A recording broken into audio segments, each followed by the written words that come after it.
傲风 M6旗舰 Pro 按摩遮盖小弹腰2.0。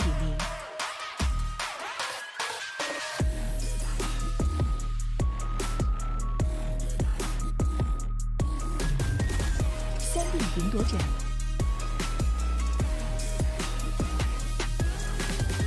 空调座舱，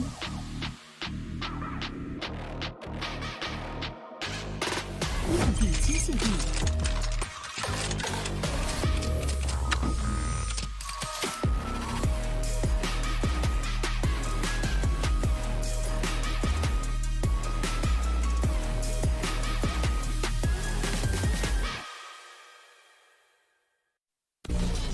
biu 是我运营的产品，我想通过它和更多不懂分寸的人一起探索世界的边界。正是这些不懂分寸的人，也许他们不被理解、任性、固执，甚至疯狂。就是我。但如果没人去打破边界，谁又能玩透世界呢？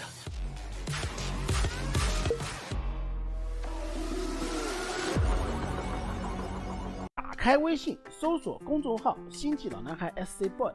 这里有每日的直播预告、重要的赛事报道、精彩的视频剪辑、有趣的主播八卦、定期的抽奖福利以及爆笑的节奏和评论。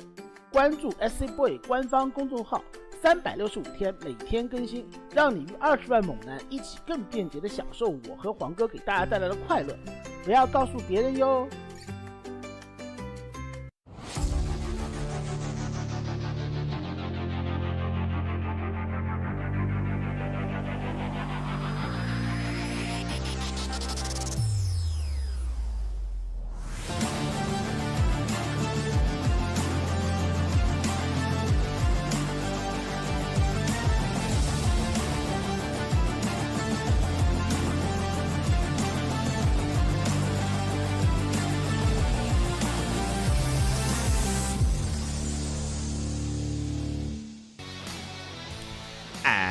And welcome back, everyone. Welcome back to another day, the final day of WTL. Oh, bless you. Oh my god. The final day of WTL World Team League 2024 Summer Contest Round 3, day number 3. Oh boy, we've had a grueling weekend of StarCraft. We just wrapped up with Sparkling Tuna Cup. Congratulations and a big shout out to Nightmare for claiming that win. And now we are back with WTL with World Team League. And here we go. We kick things off with Mystery Gaming versus Basilisk. Oh boy, let's go. Some of the bigger teams, the heavier hitters are facing off here tonight, and we start with Strange versus Raynor. Now again, Raynor has been residing in the land of the rising, or not quite the land of the rising sun, in the land of South Korea, has been living in South Korea. Ping, of course, is going to be a factor as a result. But Raynor, he's been on that Korea arc, and oh, he's smudging a little bit already. Uh-oh.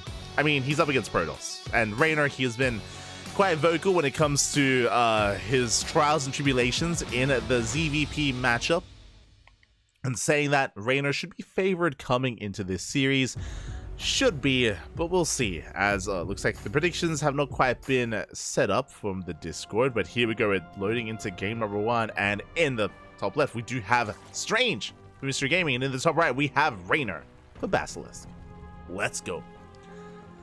Our best of 2 is upon us, and again, even though Raynor, he has been struggling with his matchup for a little bit, he's still an amazing player in his own right. There's still a bit of an ELO or a skill gap between himself and Strange. He should be favored. Despite that, Strange, he has caused upsets in the past. Strange can definitely bring it to Raynor, especially in this best of 2 format. Here we go. As for now, Raynor is going for a pool first. Drone is moving out across the map as well. Raynor, what do you have in store for us, Bob? We're going for a proxy hatch. Oh my god. Okay, so the drone, it bypasses the probe. It does skirt around the edge of the map, headed towards the natural base of Strange, looking to go for a hatch block. Now, I'm pretty sure this is just a hatch block. I don't think we're looking to wall off the wall, but we'll see as the drone does make it in. Yep, it's going to be a hatch block here at the natural. This is not an all-in. This is not an all-in out of Raynor, but it is a way to disrupt the opener. It's a way to really make things awkward and uncomfortable for the Protoss player. Basically, it's like, yo, after all these years, you've been denying my natural base, forcing me to expand at the third base location. How does it feel? How does it feel for you to have to delay your natural base, have to delay your own expansion as well, Strange forced to throw down the second gateway. Zealot is in production as we speak. Likewise, we are making 8 Lings behind this. That's quite a lot of Lings, actually. 8 Lings are moving out across the map for Raynor. Is expanding back at home. Now again, Raynor, he's applying some pressure with these Lings, but he's droning up behind it. He's droning and he's expanding. He is transitioning from this initial opener. Here we go. Meanwhile, again, the Zealot putting in a lot of work. Second Zealot has arrived. Now, Raynor should be canceling this hatchery.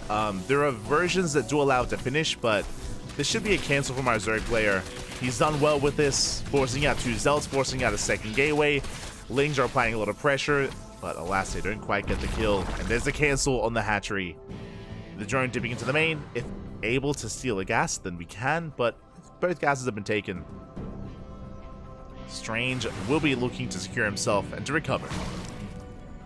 Drone goes down, Lings back up, and Strange, after the death of that drone, we're going for a Twilight Council. Interesting. Okay, Twilight Council opener here from Strange. I imagine for Glaives, but it could be Dark Templar. We'll keep an eye on Strange. As he's moving out for his own counterattack, we have Adepts on the ground, we have Zealous to support. As Raynor did double expand, taking his natural and his third. And is droning up as best as he can. The Adepts say, do not commit to the shade. We are applying a lot of pressure to this hatchery. 2 more gateways get thrown down. It's going to be 4 gate Glaives out of Strange. Oh, and there's still no expand. I'm a little bit thrown off by that. Okay, I guess that's how we're affording those 2 gateways here. It's turning into a 1 base all-in. This is becoming very committed here for Strange, as he has yet to expand. He has the money for it. He should be expanding, by the way. But it's so late. And there it is. Nexus is now on the way. We do catch a Queen. Not bad. Queen goes down. Adept's not able to find much damage here at the natural. Now, what I will say, this is a really weird game state for Strange. Sure, he's got 4 gate Glaives that's soon to kick in, and he's going to be sending out a lot of Glaives across the map. But because Strange's natural is so late, he's getting some drone kills. Really nice. But because his natural is so late, he needs to get even more done. He needs to get some economic damage done with this. If not, he's just going to fall behind. Like, trading with Lings is not going to be good enough here, as Strange is still stuck on 1 base saturation. Like, this is just such an... yeah, it's such a really rough economy here for Strange. We need to bust out. We need to make some magic happen. Meanwhile, Raynor, he's got a Roach Warren in production as we speak. Roach Warren on the way. Lings, they do confirm the Adepts. Raynor knows. He's now aware of what's going on. He's getting ready back at home. Is preparing himself, as that's a massive wave of Adepts on the way, and the Roach Warren is not done. We only have Lings and Queens. This is ideal for Strange. Going for a Dark Shrine behind this. Adepts, they do shade in. So far, good positioning. We avoid the surround. We just snuggle up towards that Roach Warren. And the Lings are getting annihilated. Every Ling is falling. We shade into the main base. Not quite getting too many drone kills. Denying mining in the main and the natural. As we do shade away towards the third. We cancel the shade, actually. Okay. We cancel the shade, going for more drones. So far, no major economic damage. And roaches have arrived. Oh, the shade does not complete. And more Adepts have arrived, and we can actually get a lot done here. Raynor, does he have enough? Thankfully, we don't shade towards the natural, so Raynor, his drones are safe and sound. They were exposed. Roaches are rotating over. Yeah, Adepts, they don't commit. That third base is getting low, though. Very low, actually. Here we go. Here comes the follow-up. Uh-oh. The Dark Shrine. The DTs. We don't have detection. Spore is now on the way at the natural, but we could just bypass that and go for the main. As I believe there's no Spore in the main base. Strange does confirm the Spore at the natural. He's aware of it. Shades into the main, should be aware of how vulnerable it is as well. Yeah, the DTs, they have been spotted. One Dark Templar goes down. But yeah, that spore in the main base, it's not going to finish. And we're going to get a kill in that hatchery. Oh my god, Raider, he's in a bit of trouble here. Oh, the body blocking. Oh my god. Very nice. The body blocking on the spore keeps it alive. Transfuse as well keeps the third base alive. Rainer, he should have lost that third base, but he does hold. He's crazy.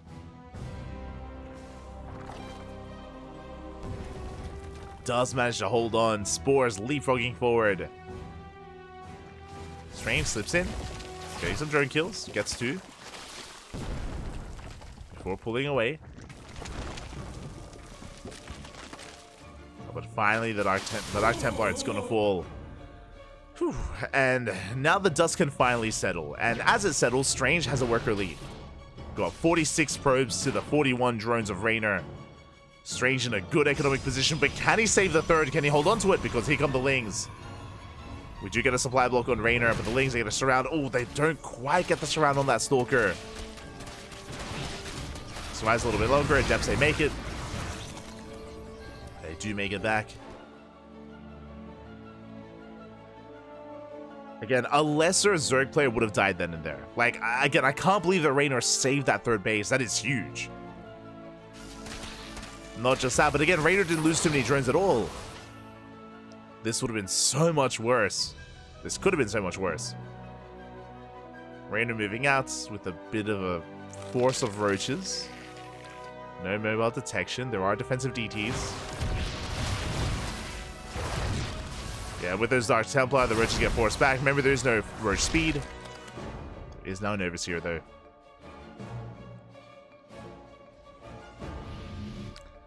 Rainer will back up. And from here, we have to re-drone, resaturate. Likewise, Strange getting his third base up and running. And we're despite that chaotic start to this game, we're settling into the mid-game. Okay. We have a game back. We have a game on our hands.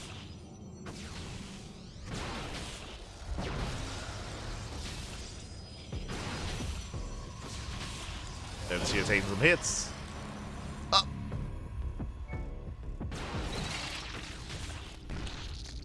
Is going to go down. We get a full scout of the main base. We get eyes on the gateways, on the robo. I believe that's a second robo in production. Do we have a bay? If so, I didn't miss it. That is a second robo on the way, so it could just be Mass Immortal. Yep, as I say that, there we go. Immortals are amassing. It's going to be Immortal Archon on the side of Strange. Or at least Immortal in the Gateway Army. I'm not in love with this move out from Strange. It does feel a little bit premature. It does run into the roaches. Yeah, sentries are going to be going down. A decent force fields that we catch a lot of these roaches. The Immortals are going ham. Good chunk of roaches did go down. But now with the arrival of these Ravagers, we can force back the army. Even pick away at that Archon. Not quite gonna get it down though. The counterattack here towards that natural, but we're in position. Are in position. And yeah, we're making 2 Immortals at a time. Now, on the one side, thankfully, Rainer, he's transitioning into Lurker tech. Like, we already have the Hydra Den, Hydra upgrades on the way, Lurker Den as well. The downside is that Mass Immortal can do well against Lurkers. Especially at low amounts of them. And more Archons being morphed in.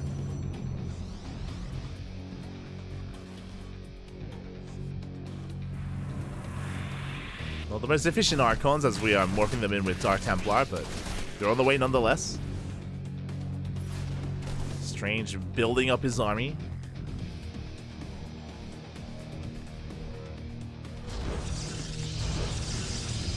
Building up his army, getting a 4th. It's doubling down on our Mass Immortal. Lurker production has commenced. We still are lacking our Lurker upgrades, but they're on the way here for Rainer. They are in production. Are on the way. Strange is going to be the first to move out. He does have a comparable army size to his opponent. His economy is still a little bit lacking, and Raynor could try and go for a backstab, but here we go. Strange's army is revealed. We have a line of lurkers ready for this. And Raynor is going for a counterattack with his roaches. Yeah, big spine just going off and pushing into a choke point. Lurkers trading as best they can. In the Immortals, they cannot get close. Archons are going down. Strange just ramming into a brick wall. He does not break through. And Raynor can commit with his counterattack. Instead, though, Strange is rotating towards the 4th base, but there are lurkers also in position. Strange not gaining any ground, and I'm worried about that roach counterattack. Strange. Does he have a recall? He's got a warp in. And there we go. Does go for the recall as well. Yeah, he's racing back. And Raynor, he gets away with his lurker tech. And now his lurker upgrades are all kicking in. He's got the Hive, which means he can gain access to Vipers. Raynor, he successfully survived until Hydra Lurker at least. Soon to be Hydra Lurker Viper. More Archons are amassing, more Immortals as well.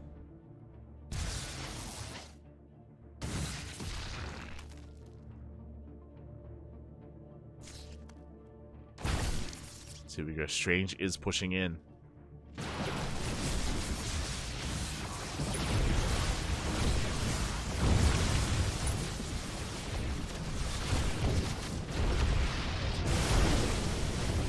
Fox is being knocked down. This is going to make it a little bit easier for Strange to actually commit.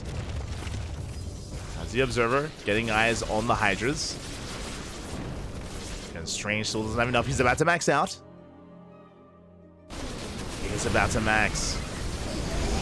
And here we go. We do force our way in. A lot of these Orcas are exposed. Not enough Hydras, not enough support. As I say that, we barely cannot break through. The Immortals are going down. And with that counterattack, so is the 4th base. GG gets called. Raynor, he barely holds on.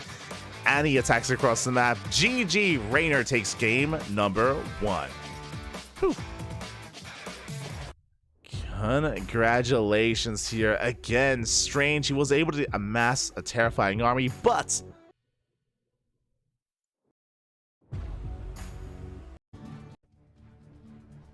well, as we are diving into our next game, and in the bottom left-hand corner, we have Strange for Mystery Gaming. And in the top right, we have Raynor for Basilisk. Let's go. Raynor going for a 15-15 opener. Let's go. It's going to be a 15 hatchery, followed by a 15 spawning pool. The drone is moving out. Okay.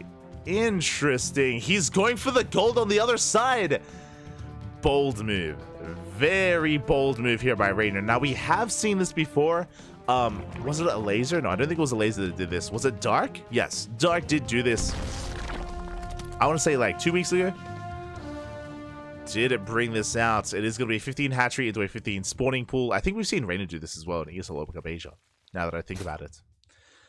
And we'll see if we can actually make use of that gold base. Now, this gold location here is a little bit more secure. Because it's on the left-hand side, it means that we can actually defend it against adepts, against stalkers, against anything, really. So it is a little bit more secure on its own, but it's also very exposed, right? It's so far away from your main base, which means that Strange can make use of that and can try to pull Raynor apart. If Raynor gets caught out of position, if he invests too much defending one base instead of the other, then Strange can pick and choose and go for the more undefended base and abuse Raynor. Does get eyes on the drones, now he's aware of what's going on. He's aware that the gold base has been taken. So big scout here from Strange, he's aware. On the plus side as well, the other big thing about taking the gold base on the left-hand side is that you gain access to the rich vesting gas geyser. And the rich gas is being taken, which means this does lend towards roach all-ins, because you get that bonus gas. Can help strengthen these roach pushes. Did everyone forget to quack? Oh no, quack, papi, quack. Hello, Sirius Black, hello. Bienvenidos. Oh my god, you're so fast. The first quacker. Welcome, papi, welcome. Good to see you.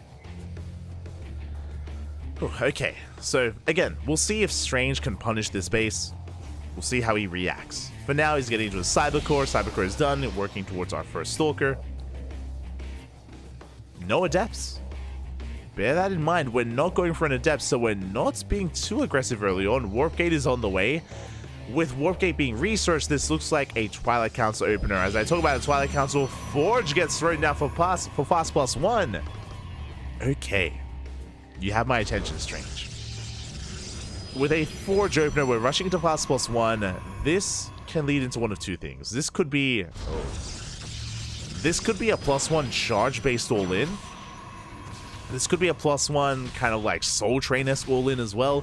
Or this could be fast +2 to get into like Colossus. I'm feeling a +2 timing, but we'll see. I'm not sure if we want the game to go on that long.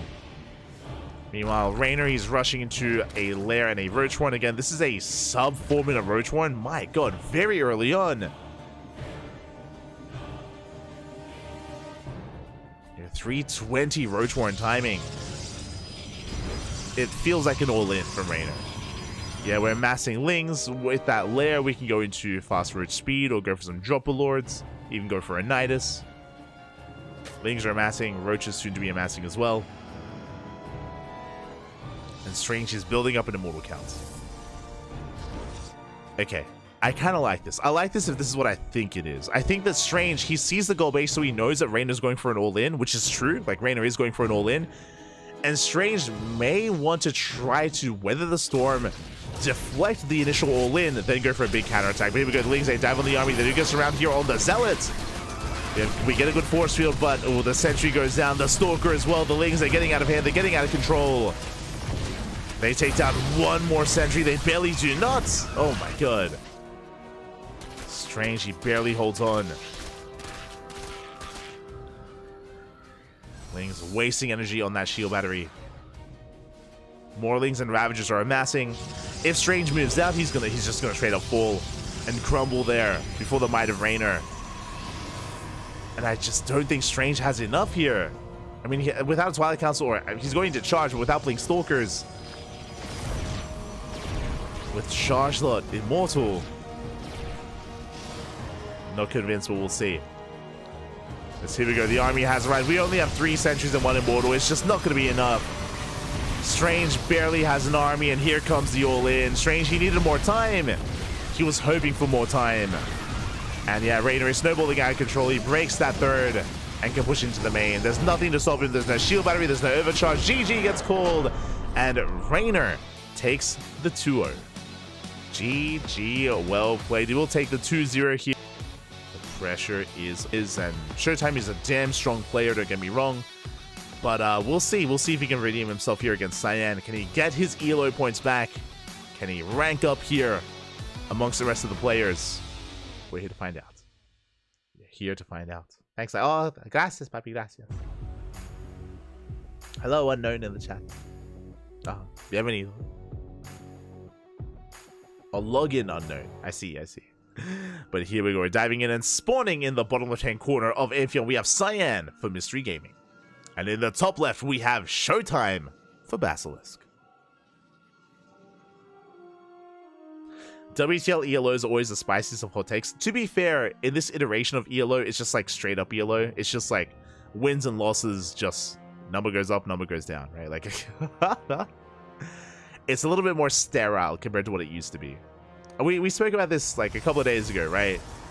We missed the diagram. We missed like the pentagram of like different stats and different attributes, you know? Those were the days, baby. Those were the days. Oh my god, as Cyan, he is mining through those minerals already. Is he going for a proxy Stargate? Interesting. We don't see... we have yet to really experience this on this map. But yeah, Cyan, he mines through those mineral patches, creates an opening, moving out across the map, going for a proxy. Showtime dips in, and Showtime should confirm that the pylon's missing. Showtime, he gets behind the mineral line, he confirms that, hold up, the pylon is nowhere to be found. Showtime's going for a gate expand. Uh-oh. Okay. Papi. Showtime is going for a gate expand setup, by the way. Meanwhile, Cyan opening up 2 gates. And I assumed that this was going to be a proxy Stargate, but we could try to go in a different direction here. This could be the beginning of a 1 base all in. I'm curious. Pylon is on the way for Cyan. And what do we throw down with it? Like, the location. Oh, we're going for the... Let's go! Oh my god! He's beautiful! Okay, so a couple things happening. This is a 1 base all in. The reason why the gas has been taken, for those that are curious, if you mine gas, it destroys the minerals in the hands of the worker. Minerals are going to be destroyed, replaced with gas. Then you can mine minerals, it destroys the gas, replaces it with minerals, then you can mine gas, the resources are destroyed, they are deleted, and with 1 worker, you can mine through these mineral patches. You can mine through. That's exactly what's happening. We are mining through the minerals with that 1 worker, and we are going for what kind of all-in? That is the question, as we are creating an opening into the natural base of Showtime. Let's go. Does Cyril play in this? Yes, Cyril is playing after this series. Cyril is up next. We have mine through, gateways are finishing up, and Showtime has not checked. He hasn't scouted, Papi. He's looking. There we go. No! Showtime! He was about to check! No! He was about to check, distracted by the adept. Showtime has no idea. Okay, now, thankfully, Showtime is setting up here with shield batteries. We have shield batteries on the way at the natural base. We're going for an Oracle first. But because of this hole in the wall, because we're busting in, as we do get a scout in the main, we get eyes on the tech, on the additional gateways. Showtime knows it's a 1 base all in. He is aware of the 1 base all in. But because of this opening, we can avoid that ramp and we can go straight into the main. And here we go, we're pushing. We are pushing the Oracle. Oh, I think might have spotted the Stalkers. Regardless, we're going for the main. Probes are going down. Uh-oh, Cyan caught with his own pants down. No shield battery, no Stalkers. The Oracle going ham, getting 3, 4 probe kills. Remember, the Stargate was spotted. And the Oracle will survive. Big start here for Showtime. Gets 4 probe kills. And it feels like this all-in has been delayed. We're taking too long. We're taking a long time here. Cyan, he's got to go here and now. We have to send it, Papi. We have to send it. Now he knows. Showtime, he scouts, he confirms.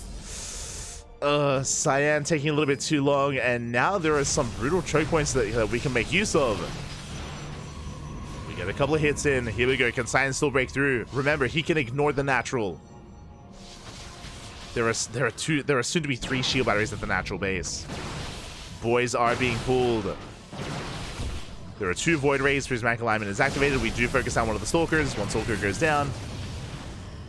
Trade a Stalker for a Zealot. Good trade for Showtime. Prismatic alignment does run out.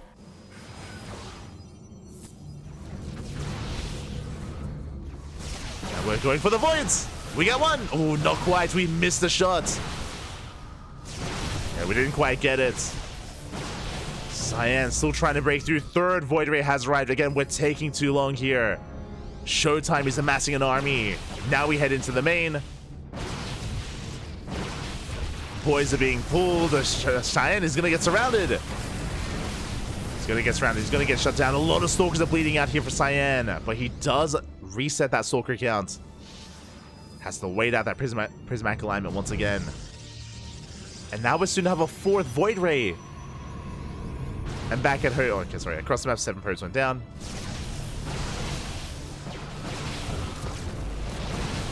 Yeah, overcharge is popped. Cyan, he's bleeding out too much.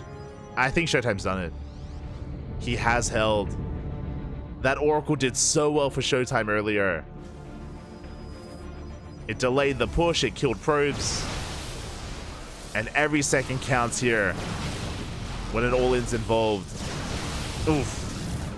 Yeah, these Void Rays going hand. They take down another 2 Stalkers. Brutal pickoffs. Finally, this is a brutal trade.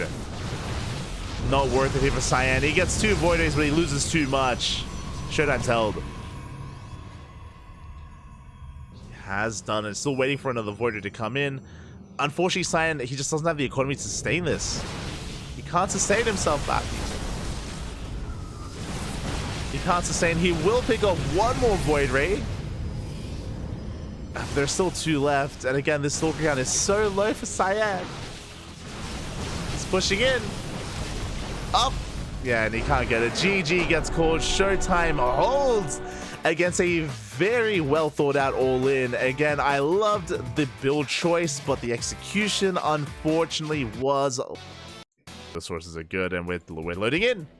And in the bottom right-hand corner, we have Cyan for Mystery Gaming.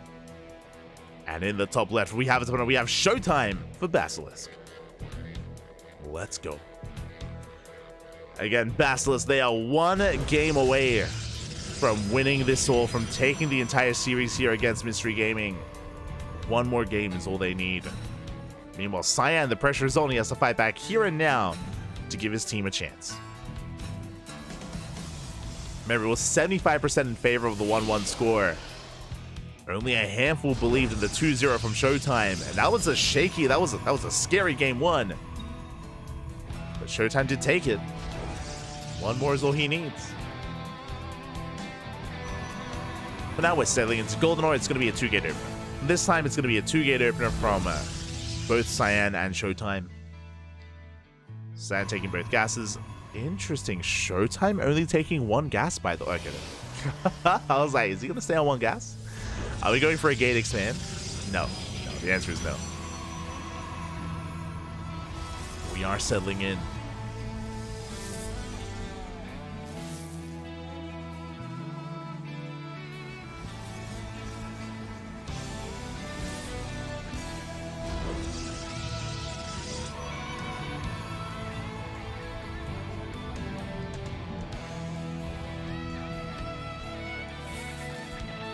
Settling in, just waiting for our cybercores to finish up. We're moving out with our probes, trying to get eyes on any kind of pylon shenanigans. Speaking of, I believe Showtime throws down his pylon in his main base. Meanwhile, Cyan has hidden his second pylon out on the map. We can see that it looks like a fake proxy pylon, but Showtime is not fully aware yet. Showtime is still piecing it together as Cyan throws down the pylon towards the bottom left-hand corner of the map. Not a bad location for a proxy Stargate, to be fair. But no 1 base all in. And 3rd pylon is thrown down. Showtime does confirm it. Interesting location. Showtime opening up Stargate himself. Meanwhile, Cyan, what do we go for? We're going for 2 more Stalkers. And we're going for a proxy Twilight Council. Okay. Interesting. Okay. Now, with a proxy Twilight Council, this could just be a 1 base blink all in, like a 1 base, like 4-gate blink, or it could be proxy DTs. It could be a Dark Shrine. Both are definitely possible here. As Showtime, it does threaten some adepts across the map. I don't quite make it in. 3rd gateway is on the way. There it is. It's Blink. Cyan is going for Blink, which means 1 base all in. Cyan is going for 1 base all in and getting up to 4 gateways now. 2 gateways are done. 2 gateways are on the way. It's all or nothing for Cyan. And that's a threat in the shade. Now, Showtime has yet to expand. Bear that in mind. He's going for a robo. He's aware that something is wrong. Really good read here by Showtime. He has not expanded. He has not exposed himself. With that robo, we can get into Immortal production.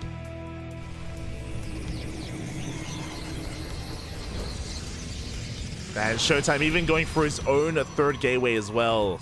It's kind of like, oh no! Oh my god! I was gonna say it's kind of like 1 base versus 1 base, but Cyan goes for the ninja. Happy. Let's go. I love how Cyan is playing out this series, not gonna lie. Like, I've got a lot of love for Showtime, don't get me wrong, but this series, it's been Cyan's game. The Adept is shading into the bottom left corner of the map, and do we scout? Did we see? We need to know. Showtime. Checking his vision, he did spot the ninja base, he's aware, and he's moving out. At the same time, he gets 2 more probes across the map. Showtime is expanding. And Cyan is pushing. Blink finishing up in 10 seconds. Applying pressure, containing his opponent, denying the natural. Can he force a cancel? Blink is done. Yeah, Blink is revealed. But Showtime does hold on to his natural base. Sentries are on the way. Sentries are going to be key here in this assault. The reason for this is that Showtime doesn't have a War Prism and he doesn't have Blink. So if we can lock down some of this army, we can clean it up. We catch a Stalker. Sentries have arrived.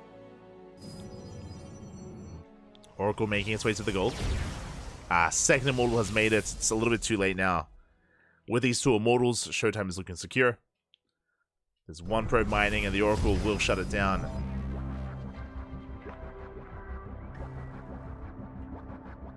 Cyan yet to saturate that gold.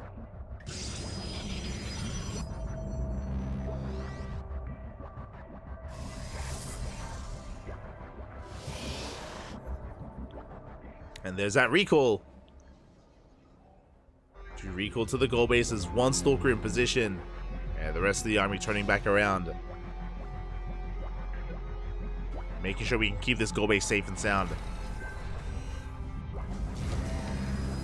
Meanwhile, Showtime going for a Twilight Council, going into Dark Templar. Okay. I like this because Cyan has no detection. Like, he has no Robo or Stargate. Cyan, he has no answer to Dark Templar right now. Not yet. Do you get the stasis at the third location, or at the natural? It's 2 base versus 2 base. Cyan with a better economy here with that gold. But again, the lack of tech is concerning. Showtime setting up a proxy pylon.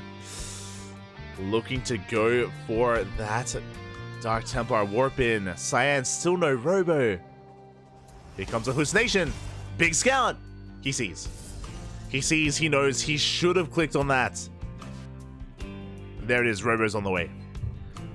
Sandy throws down the Robo. Is it too little too late?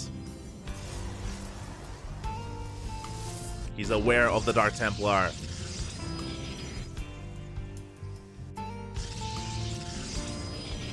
You see Cyan setting up as well, but he gets scouted.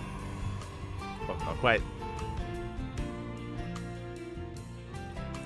It's setting up to harass, to reinforce. Robo's almost done. Showtime not quite warping in any Dark Templar yet. I mean, he knows he got scattered, so he might just be deterred from that. Might not believe. The main army has arrived. There we go, some Dark Templar warping in. Ooh, Dark Templar with the main army. Okay. They're opting not to harass. The Observer does spot the army, does spot the hallucinations. Showtime is aware. We have a stasis. Ooh, stasis trap does go up. We blink out, we dive on the Immortals. One Immortal goes down. But so much of the army stuck in the back line behind the force fields, and Cyan, he bleeds out too much. He loses almost every single Stalker. Again, the force fields were insane. And that was just not the fight we were looking for. Some good counter force fields, but we do catch 2 Immortals. Much better trade for Cyan. Okay, I see you. Better. Archon is morphing in. The Archon's going to be so good here. Oh. It's going to be so good against those Zealots. As the Zealots are prone to bunching up. Prone to the splash damage of the Archons. We blink on forward. We do focus on the Stalker. A bit of a misclick. We do get the Immortal. But can we get those Archons? Can Cyan break through? Again, if only he didn't have such a rough fight earlier. Would have had so many more Stalkers here. Would have had so much more overcharges on cooldown. Once again, focusing down as many Stalkers as we can. We do manage to get one of the Archons, but not the other. As Cyan, he's barely breaking through. I mean, good juggling here from Showtime. Overcharge is popped. It's going to be targeted down. Boys are being pulled. We're running out of Zealots. Cyan has to back up. He does retreat. Bleeding out a bit much. He does save a good chunk of Stalkers, though, reinforcing with more Zealots. And that one Archon is huge, but finally it goes down, but here comes the Immortal. Cyan does have to retreat, going for the Immortal. Can he get it? One more volley. Ooh, does get the Immortal and the Prism. Very nice snipe. But again, he's still bleeding out too much. It's still such a close defense. At the same time, DT harass across the map. Probes are falling. Cyan, he's in trouble. He's all in. And he's been all in this entire time. Well, rough move command there from Cyan. Yeah, Showtime, good blinks. We have the overcharge. Showtime, he's holding. He's holding. He's harassing across the map, killing probes. Cyan, he was so close. But again, that first push where he lost so many Stalkers and when his Zealots were stuck behind the force fields, that was such a crucial mistake or such a crucial moment in favor of Showtime. And Cyan never quite recovered from that. Likewise, not quite ready for these Dark Templar either. Has detection with his main army, but not at home to defend. As probes are going down. And yeah, Cyan is run out of steam.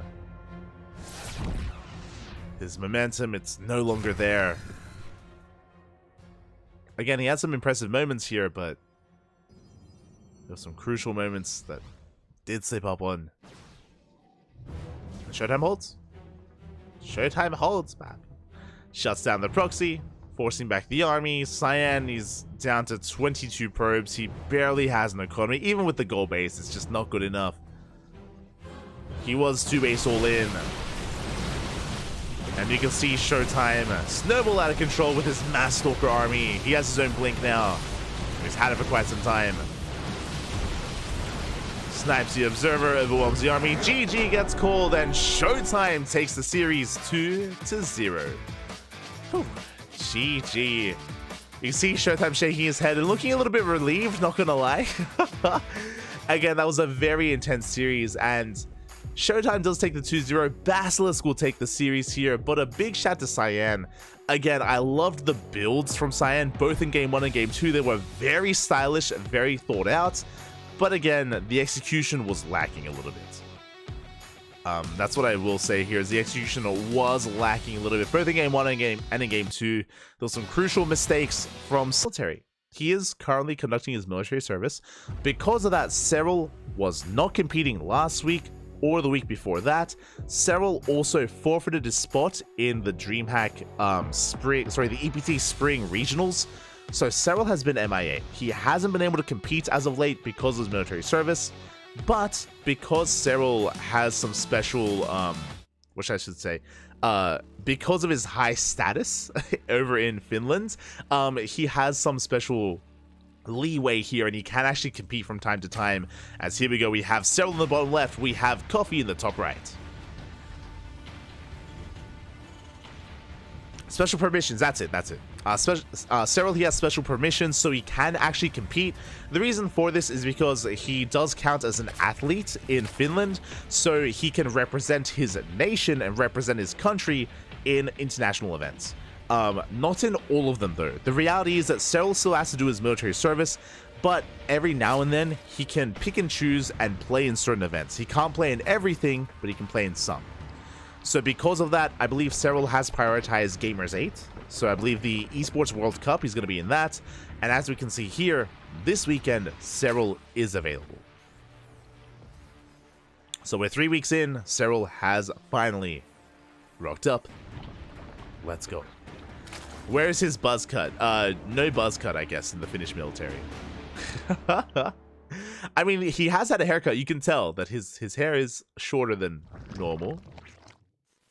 And we have an interesting shape to it as well.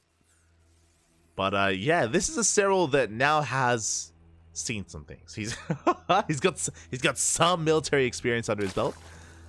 I believe he has concluded his basic, and he's now residing in the racks, if I'm not mistaken.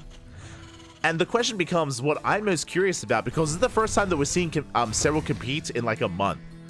what is his play looking like? Has he been keeping up with his practice? You know, like, has he been getting a little bit rusty around the edges? Or is he still the dominant force? Is he still the best player in the world? Or in this moment, when Serral is busy with his military service, you know, when he's not able to practice as often as he used to, is this a time where someone else can take that mantle and strip that title away from Serral and rise up instead? We'll see. We shall see.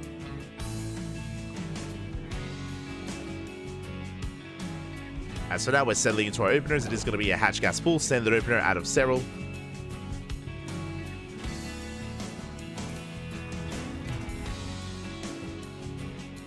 Go. Likewise across the map, a Coffee, interesting, going for a third CC. Oh my god, we saw this earlier today in other matchups. Oh, I say third CC. Sorry, for a moment there I thought it was 3CC before Factory, but it's a 3CC before Starport. Just an economic build here out of Coffee, nothing too crazy, nothing too wild. Going for a standard economic opener as well. So we're easing our way into the mid game between these two players. Coffee macroing it up against Serral.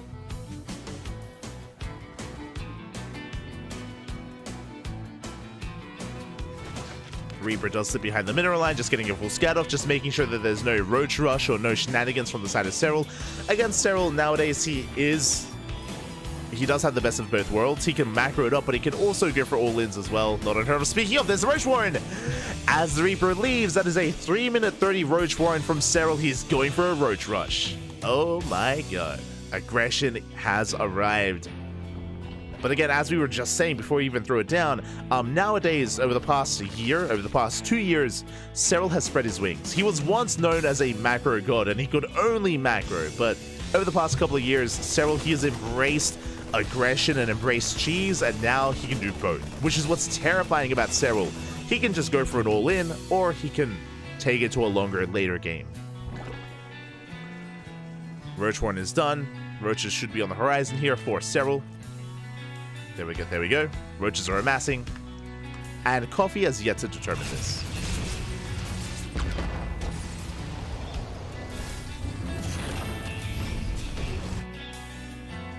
Here we go. Now, this is not going to be an all-in. This is a Roach Rush, in a sense a Roach Push early on, designed to get some damage done, designed to force a reaction while we can macro up behind this. Lair is now on the way for Serral. Again, he's droning. Roaches are soon going to be moving out. Hellions, likewise, do run into them. There we go. The Roaches are revealed. Hellions have to retreat. And Serral is pushing. He's forcing this back. Now, thankfully, Coffee did open up Banshee. Did go Cloak Banshees. Ooh, as Serral not quite able to make it past that Zelnaga. Has to retreat. Cloak Banshees are on the way. And Serral, he didn't actually invest into even 7 roaches, which I assumed he would. Just made 6 back at home. Is chilling, getting into his lair. No safety baneliness or anything of the sort here. No one were going into roaches. This is a build that was a little bit more common, a little bit more popular at the start of the last patch, when they had nerfed the banelings and when more players were opening up Roach, getting into mid-game Ling Bane Roach instead, or even just Roach into Hydra Lurker, which Dark was very fond of. So yeah, an interesting playstyle here from Serral. A little bit more old school. I mean, I say old school, like a year ago. Here we go, double Evo Chamber into the 1-1 upgrades. If we go into +1 range, then we can end up leading into Hydra Lurker in a later game. Hellions poking in.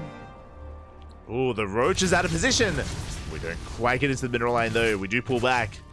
Coffee doesn't commit. But the Banshees, they do manage to pick off. Oh, not quite. They almost got a Roach there. Transfuse does keep it alive. There we go. Range is on the way for Serral, not melee. So this looks like Roach Ravager into Hydra Lurker. I'm curious if that's going to be the case. There's that Infestation bit on the way. That's going to be for Hive Tech. We'll see if a Hydra Den gets thrown down anytime soon. That is what we are looking for.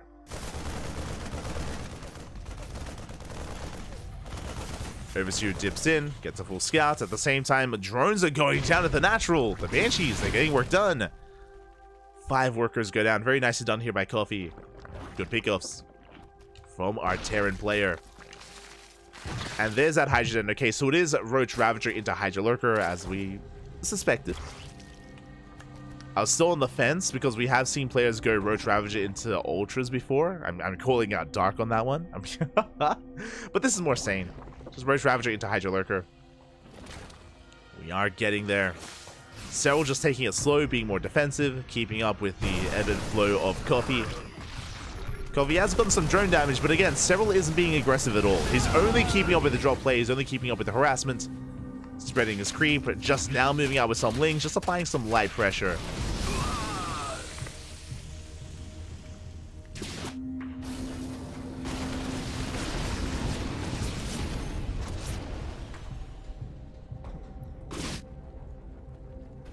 As Lurker Den is now on the way. You can see the Lurker Den is actually lined up with the Hive, so once the Hive finishes, you can start up those Lurker upgrades as quickly as possible.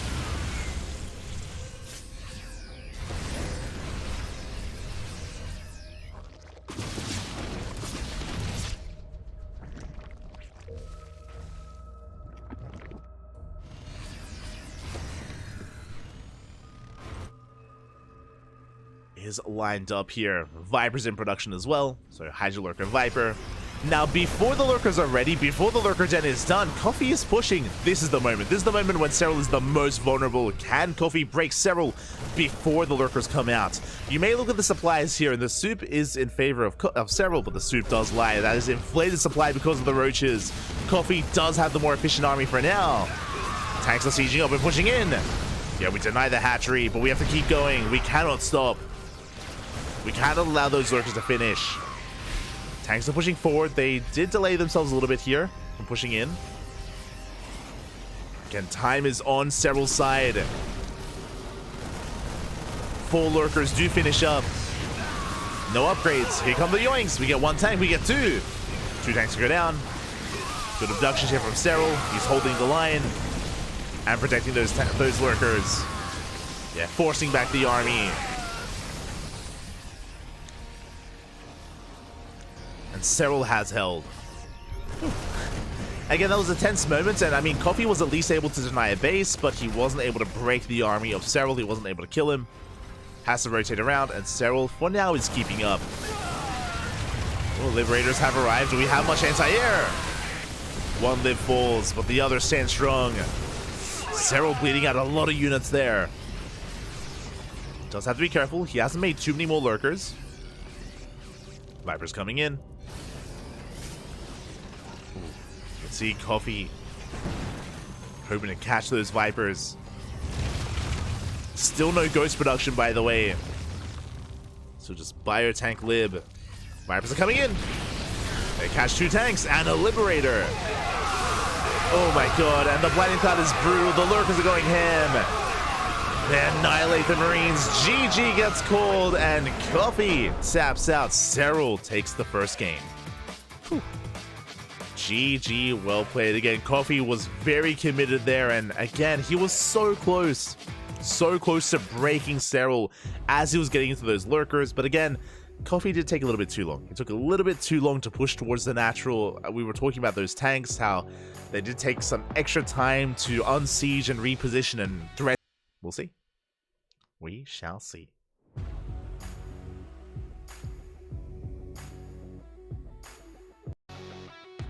We shall see, as we are just getting ready for our next game. Lobby is being set. As a reminder, Basilisk have already won the series, but we will still play out this final game. And spawning in the top left-hand corner of Ghost River, we have Coffee for Mystery Gaming. And in the top right, we have his opponent, we have Cyril for Basilisk.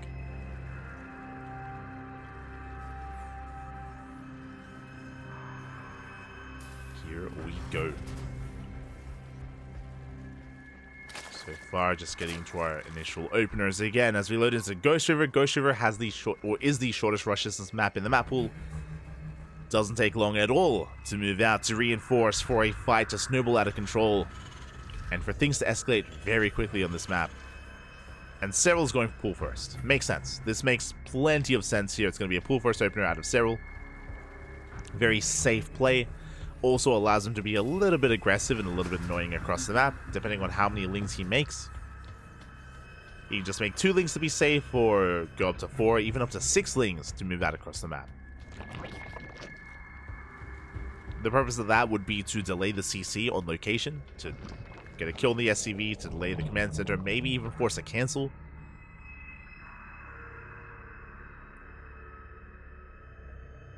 So Airwood is moving out.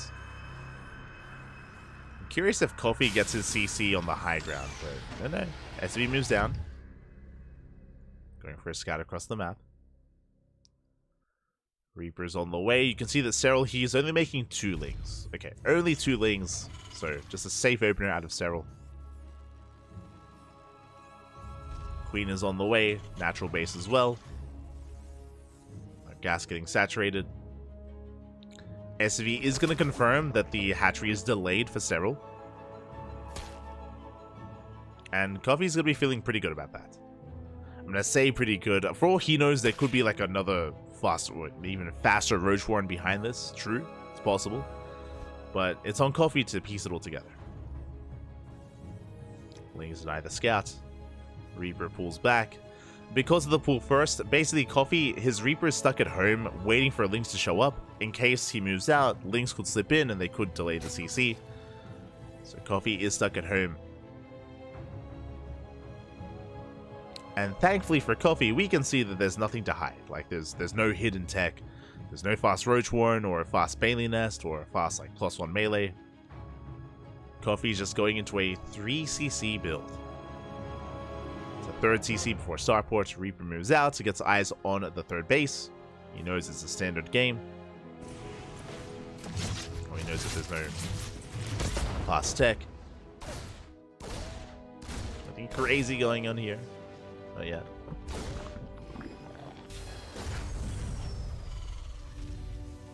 And so far everything's looking similar to game 1. I say similar just because Cyril did go for more of a, I don't want to say inefficient, but not the most economic opener this time. Can play it safer. Reaper goes in, gets a full scout of the main, makes sure that there is no mining gas. That's a big tell. No gas mining in the main base, and Coffee can pull back. Has seen what he needs. Seen what he needs to see. Behind this we have Hellions on the way, going for an add-on swap. It's going to be for Banshee production. Cloak Banshees, I imagine, again, same build as game 1.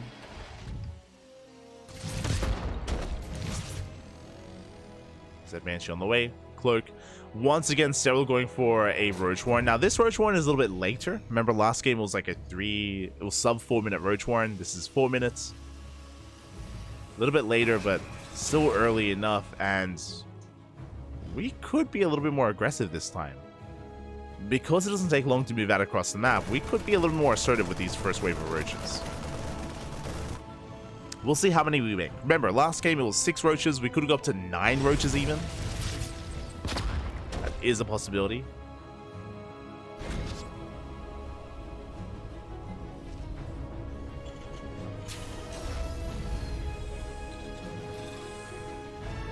Claire is on the way. Cyril is joining.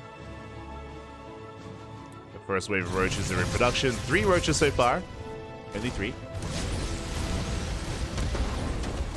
Queens are almost getting caught out. We do focus on the tumors at least. And do we get a queen? Oh, we do not. Not yet. That queen getting very low though. Transfuse does keep it alive. Meanwhile, it's 4 roaches. Only 4 roaches, so Cyril is just being defensive. He's not moving out, he's only being defensive. The role of these roaches is just to keep up with the Hellions. To keep up with the aggression. Just a very defensive build here from Cyril. And it's just the same game. We're going in the same direction. It's going to be Roach Ravager initially. We do have double Evo Chamber on the way for double upgrades. If it's range, then we're most likely going to be rushing into a fast infestation bit for a Hive, for a Hydra Lurker tech. Now, if it's going to turn out to be a similar game, then Coffee's push is going to be harder. Coffee's push is going to be a lot more brutal here. just because it doesn't take long at all to move out and to reinforce the main army. That could be the big reason as to why Coffee did choose Ghost River. It's possible that he believes that if he can just shave off some seconds from his build, that he can break several. And there it is. There's the Infestation Pit. He's going into Lurkers. So working towards Hive Tech. Just like that last game.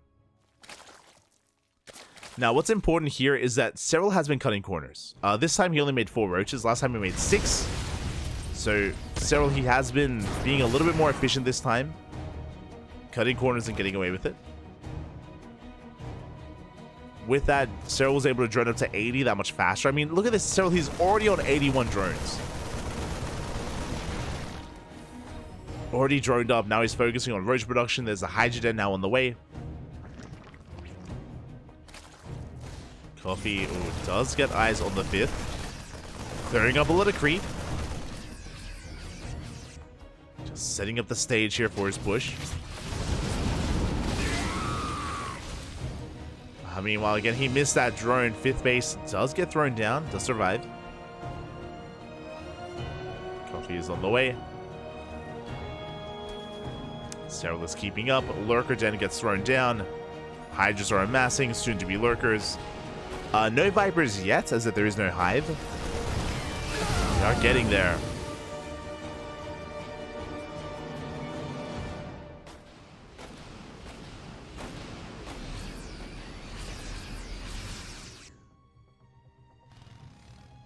This time as well, no Ravagers from Cyril. And here we go, Coffee is pushing in. Double drop is looking to lay siege upon that 5th base, but there are roaches in position. Cyril is ready for it. And he's here. Coffee has to back off. Vipers are on the way. 2 Vipers in production. Lurker Den is about to finish. Coffee is missing his window. We gotta go. Morphing in some Hellbats. 1-1 is done. 2-2's on the way. Making 12 Marines at a time. There's the first wave of 7 Lurkers. Again, the longer this goes on, the better it is for Cyril. Coffee does not have a 4th. He's all in. Yeah, he didn't take all of his gases at his 3rd base either. He's going for a 3 base all in. I'm sure he's clearing up some creep, but those 7 Lurkers have finished.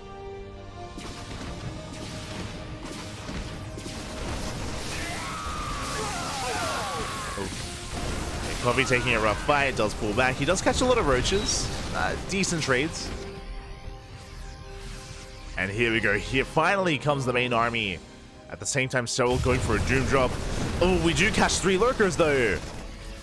So being too greedy. 2 Lurkers go down. The 3rd one does escape. Marines, they're pushing in. Nice blind impact here on the Marines. So many Marines go down. Oh my god. And Coffee fighting out of range of his tanks. That was a brutal trade. Coffee plummeting in supply. He lost half, maybe even more than half of his Marines there. That was brutal. Tanks are pushing forward. Roach is going for a big counterattack. Again, Coffee got too excited. He saw all those Lurkers on their own. He went for the kill. He was punished for it. The tanks weren't involved. We sim on forward once again. Oh god, but into those Lurkers, it's not happening. It's not happening, Bobby. Big counterattack here from Cyril. Collapsing on the 3rd base. Not a bad trade for Coffee. We'll clean this up. Going for a drop. Rotating around. I do like the idea of Coffee maybe focusing down these hatcheries, at least. Workers are coming. Do save the center base. They're being cleaned up. Once again, we have some lightning clouds. Oh my god, the spy shots! The Lurker shots are insane. We clean up the army, and yeah, Cyril is snibbling out of control. Again, he was able to get into his end game. Into his Hydra Lurker Viper. And Coffee just cannot do enough against this. Again, he missed his window. And remember, Coffee's been all in this entire time. Coffee, he has been 3-base all in. He has no fourth. He has no longevity in this game. That's why we said earlier, the longer this goes on, the better it is for the Zerg. The better it is for Serral. Spine shots going off. We just annihilate those reinforcements. GG gets called, and Serral takes the 2-0. And that is a clean sweep in favor of Basilisk. GG, well played. Raynor, Showtime, and Serral. The A team did come out here tonight, and Basilisk, they take the 6-0 over their opponents. A big win here for Basilisk, a very necessary win as well. Basilisk, they have had a rocky start to the season, or a rockier start to the season. Basilisk, this is their first win. Serral comes back, and Basilisk, they get their first win on the board. They went down to Starlight Twinkle in week 1.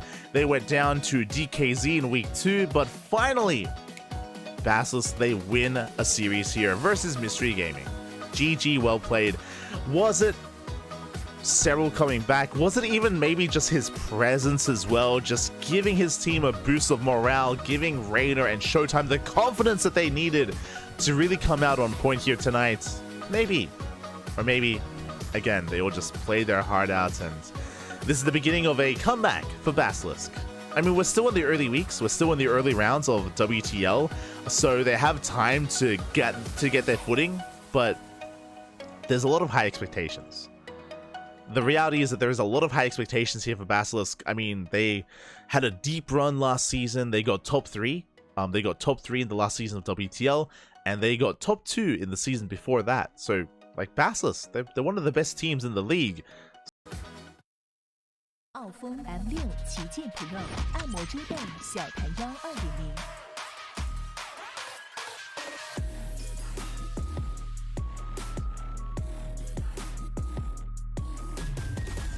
3D 云朵枕，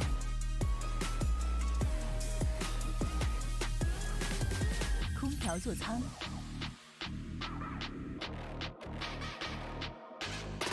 硬地机械臂，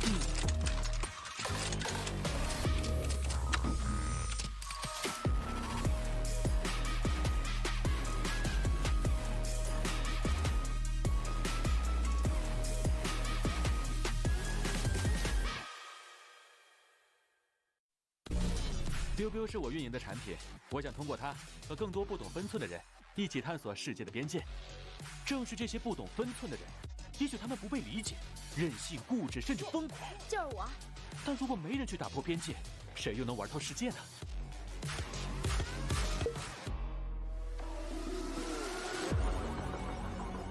打开微信，搜索公众号“星际老男孩 SC Boy”。这里有每日的直播预告、重要的赛事报道、精彩的视频剪辑、有趣的主播八卦、定期的抽奖福利以及爆笑的节奏和评论。关注 SC Boy 官方公众号，365天每天更新，让你与20万猛男一起更便捷的享受我和黄哥给大家带来的快乐。不要告诉别人哟。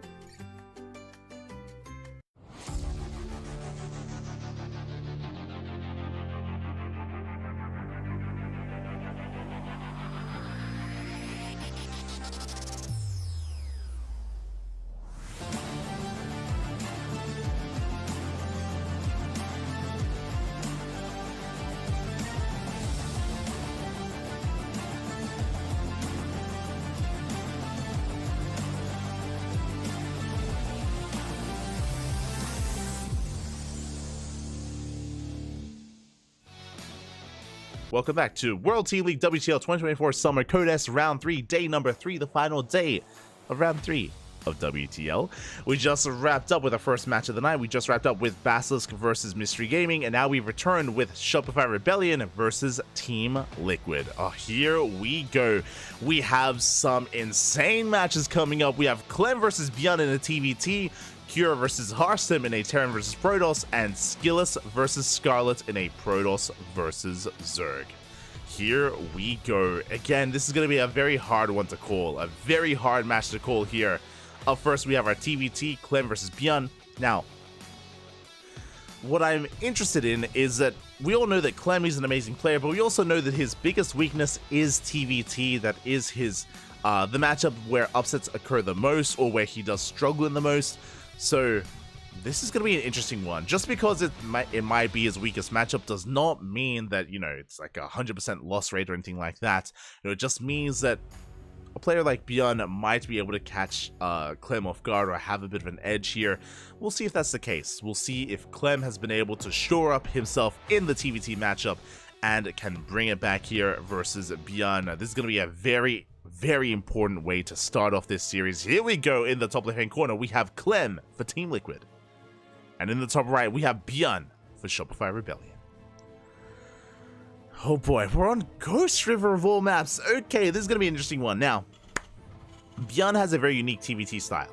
If you've been watching Bjorn over the past couple of years, you would know that Bjorn, he's very fond of bio-heavy TVT, where he stays, even in the Cyclone meta in the last season, Bjorn would avoid Cyclone, go faster tank into rushing to stim, just being very drop heavy. He would intentionally avoid Viking production, make an abundance of medevacs, and go for drop play. He'd be very active with drop play, pulling apart his opponents, catching out tanks. Oh, as it looks like we do have a bit of a pause. Hopefully everything's okay. Hopefully everything's okay. But yeah, Bjorn goes for just a very active style. The problem here, as much as I love Bjorn's style and how active he is, how fast he is, on a small map like Ghost River, the problem here is that if some of these drops get shut down, if Clem is able to get on top of some of the movement here of Bjorn, then Ghost River is unforgiving, because you can counterattack very quickly. On some of these larger maps, Bjorn can afford to lose a medevac or 2 or 3 of Marines and still have enough at home to defend and weather the storm, just because of how long it takes for the counterattack to arrive. On Ghost River, it doesn't take long at all. So again, I'm curious to see how Bjorn adapts, how he adjusts here on a map like this in this TVT. I'm excited. I am excited. But yeah, it looks like we do have a bit of a pause. Hopefully everything's okay. Looks like we might be getting a little bit of latency issues here for Clem. But once they wrap up, then we can just dive into this. Speaking of, oh, we're back. Phew. We are back. If there were any issues, it looks like they have been resolved.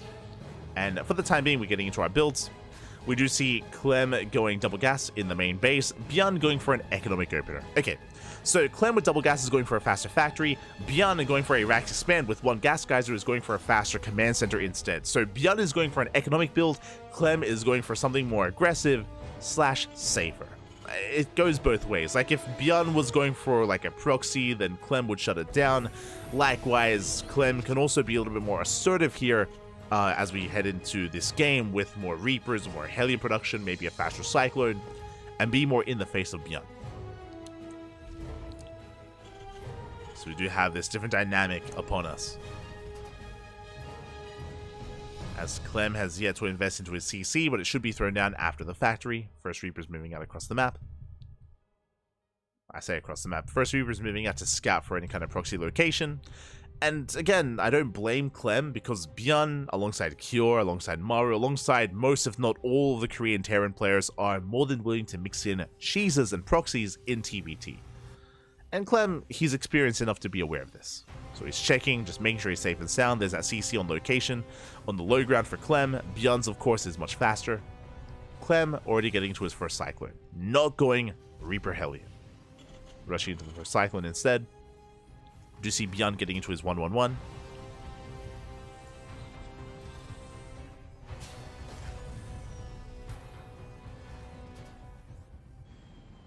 And all both players getting to their own respective variations of 1-1-1 builds. Rax into factory, into starport. And we'll see where we go from here. As Clem only made the initial Cyclone, just the one. From here is getting to his add-ons. Just the one Cyclone. Bjorn investing a little bit harder, working into his first medevac. Much faster starport out of Bjorn, much faster medevac. Is going to be for drop play, which shouldn't be too much of a surprise. Again, Bjorn, he loves being active on the map as quickly as possible. He's a very fast player, very micro-intensive. Meanwhile, Clem back at home being much more secure. Instead, he went for a tech lab on the factory into the first tank. Very fast tank production out of Clem, and with that starport going for a Viking. So you can see that Clem is trying to turtle. He's trying to just secure himself on 2 bases. Meanwhile, it's on Bjorn to break Clem on 2 bases. But that first tank is very fast. Again, because of the faster factory, faster tech lab, faster tank in general. Bjorn making his way towards that natural. Tank shot goes off, and Bjorn has to retreat. Yeah, Bjorn, upon spotting that tank, he knows he cannot break through, has to back off. Goes back with his main army, and he is still active with the drop. Not gonna be quite able to get a depot. Has to pull back. Ooh, bleeds out a marine. Good pick up by Clem. Bjorn does pull back. Behind this, now getting into his own tank production. Now, because of the openers, Clem has a tank lead. Straight up. Clem, he's up in tanks, and he will maintain that tank lead unless something were to occur where, you know, Bjorn catches Clem or Clem exposes one of his tanks. Clem does have that tank advantage. It's on Bjorn to make up for that. Bjorn forced to retreat. Barely escaping with that cyclone. It's so low.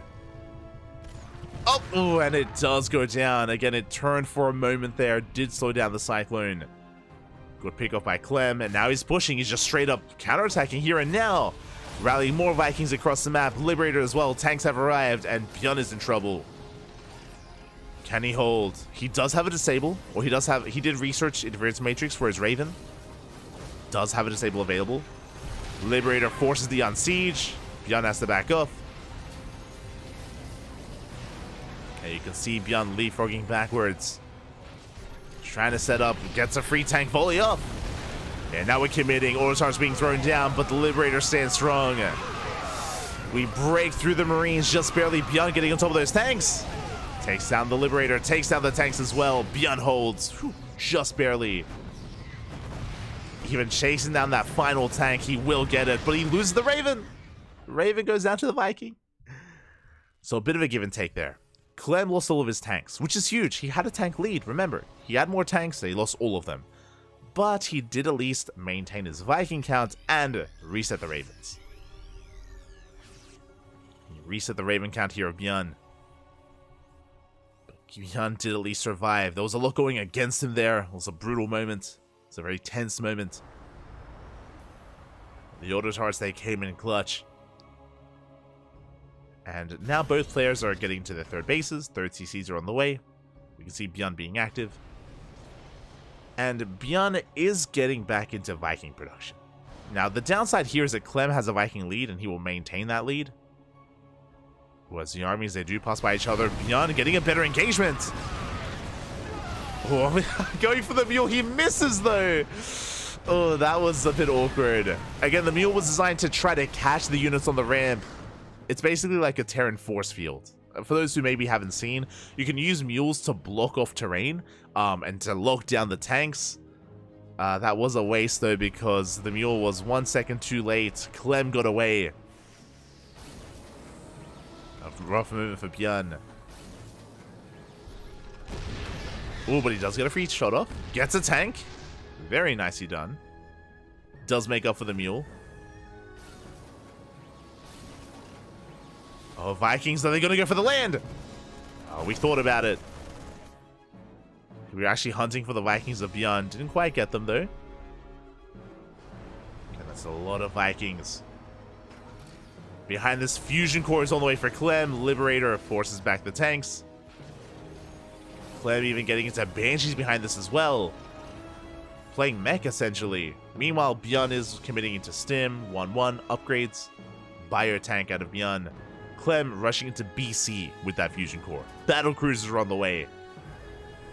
Again, we've seen Clem embrace mech quite often as of late. We've seen Clem play mech against Zerg, and we've seen him play mech against Terran. Not against Protoss, unfortunately. No, he's not that in love with mech.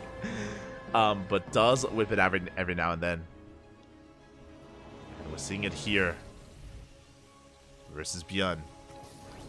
Second starport's on the way to get into additional BC production. Sorry, did I say second starport? That is the third starport on the way for Clem. Oh boy.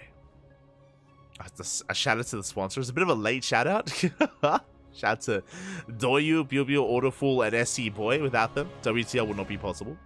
Big shout out. You can see Clem going double armory again for his upgrades. He's going into Sky Mech essentially with triple starport production. Beyond doubling down on Biotank.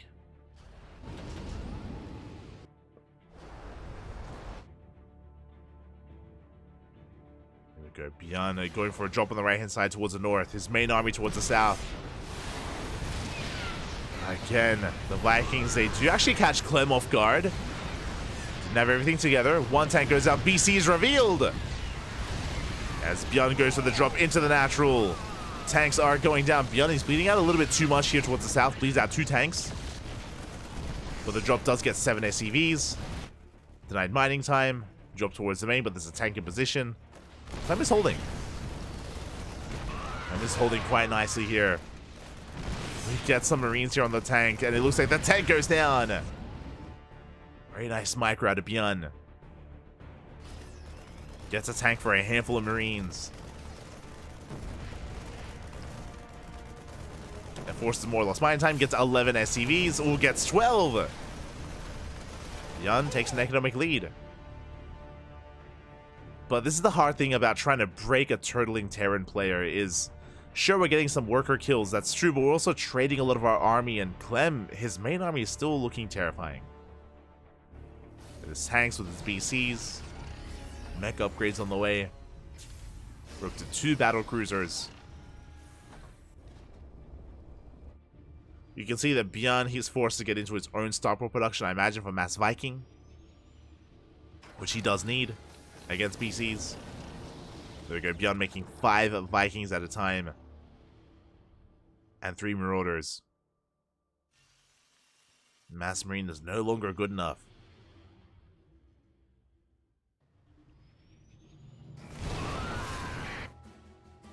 Meanwhile, Clem still turtling up here, getting his 4th. Getting it secure. More CCs on the way, making 2 battle cruisers at a time. That BC count is getting very high very quickly. Beyond, he needs to do something about it, but he just can't. Not with this army. And he needs more Vikings.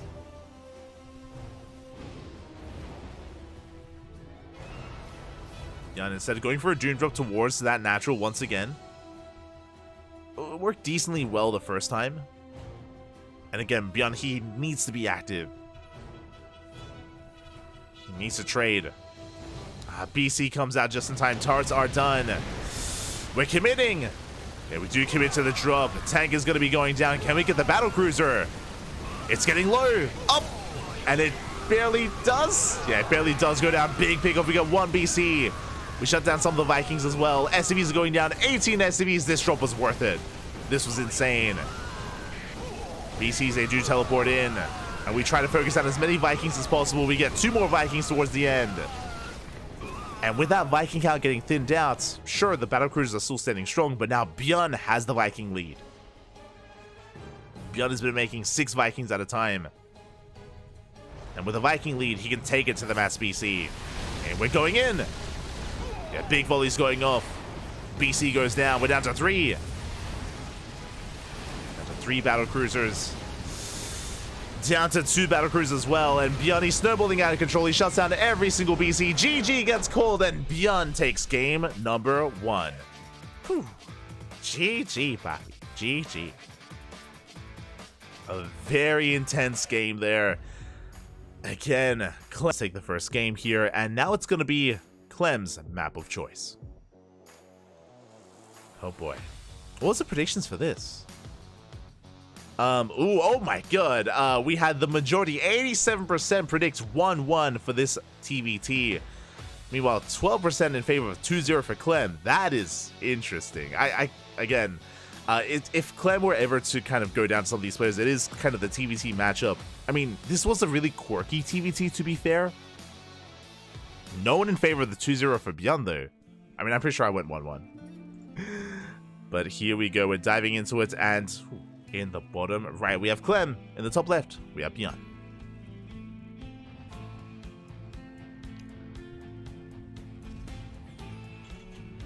Well, yeah, I fully understand why so many went for that 1-1 score, just because Clem and Beyond, they do go back and forth. It's so hard to go for 2-0 in either direction.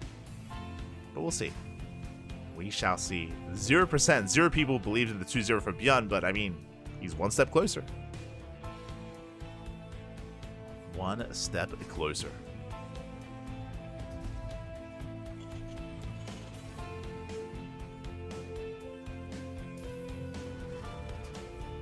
As for now, we are getting to our openers. Once again, it looks like Rax expands from Beyond. Looks like Clem this time is not... Oh my god, okay. Interesting. Clem is opening up 2 racks.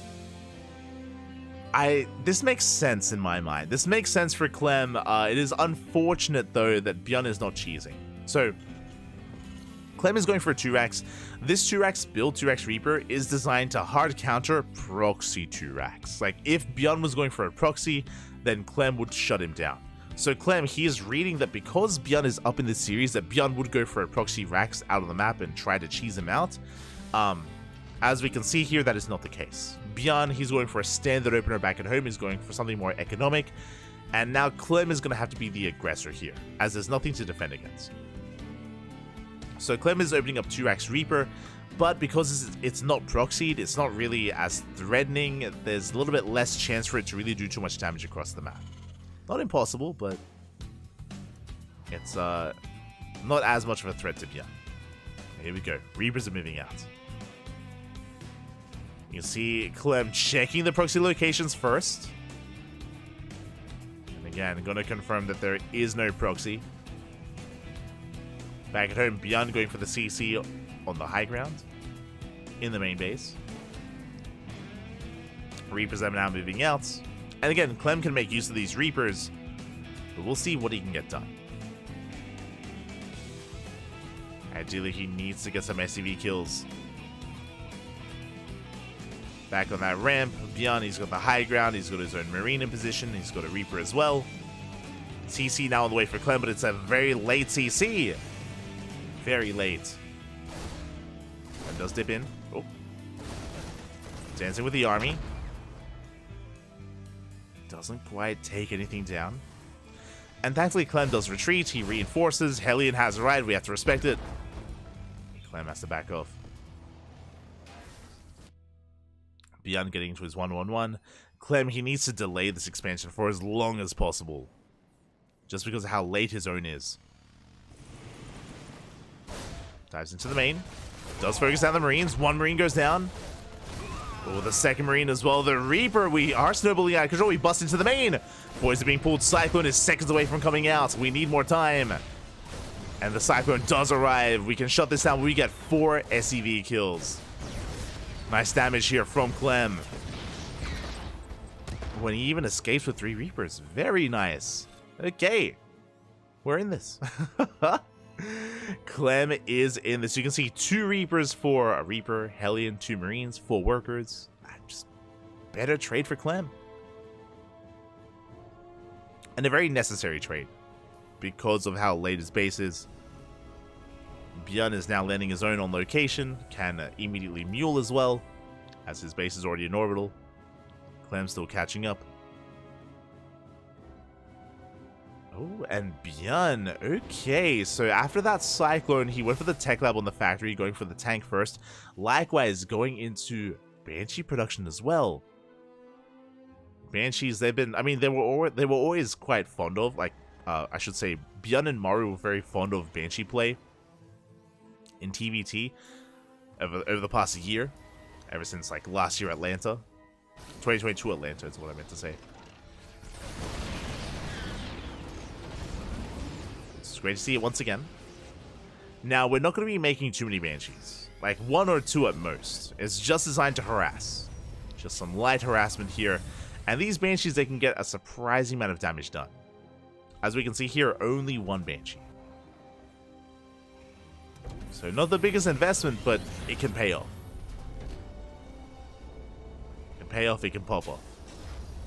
Now we can go into our add-on swap. Continuing tanks. Clem does throw down the 2nd Rex. Let's go. This time Clem is not playing mech, he's playing bio. So bio tank from our blue Terran. Same can be said for our red Terran as well. So a much more active style from both players this time. You know, Bjorn is moving out towards that towards that main. There is no cloak for that Banshee. Meanwhile, at the same time, we're going for a Cyclone drop towards the main base of Bjorn. Bjorn has an army, but he's moving out. As he moves out, Clem moves in. Get on top of that depot. Depot is going to be focused down, but we do hold on to the main base. Good clean up there by Bjorn. Doesn't lose anything. At the same time, Banshee does arrive. We're going to get 2 SCVs. We get the 3rd SCV, but ooh, it looks like we do go down. 4 SCVs for 1 Banshee. Remember, Cloak was not researched. That was an okay trade for Bjorn. He was hoping for more. Thankfully, Clem had Marines in position. And I can't say the same for Bjorn. He was a little bit out of position there. So he bleeds out 3 more SCVs. Both players hurting.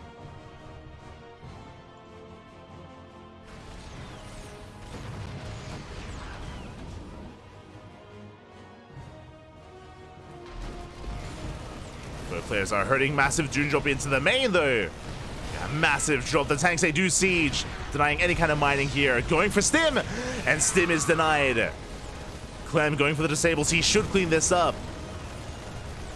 Oh, he should clean it up, but we do actually escape with most of those tanks. Bjorn does get away. And without Stim, that is a massive loss for Clem. A massive pickoff. Stim about to finish for Bjorn. And he's pushing. And remember, Clem, he just spent a bunch of disables. He disabled, I want to say, 3 tanks. 2 to 3 tanks. Does have a little bit of energy left on those Ravens.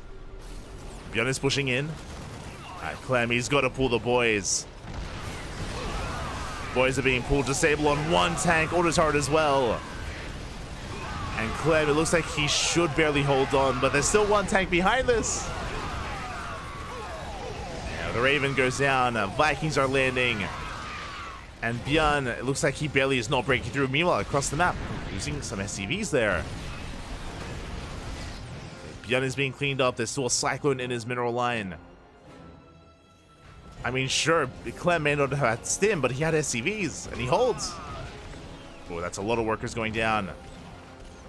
6, 7 SCVs. Clem taking a worker lead. And that window, that timing where Bjorn had Stim and Clem didn't, I mean, that window's closing.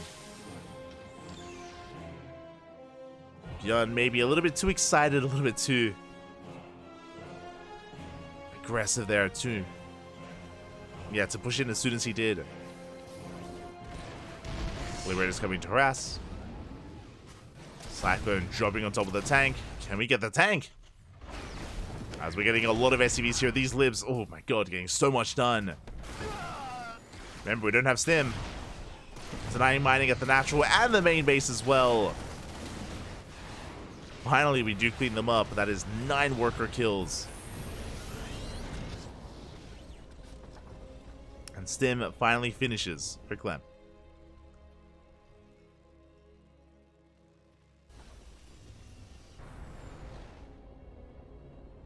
Does finish up.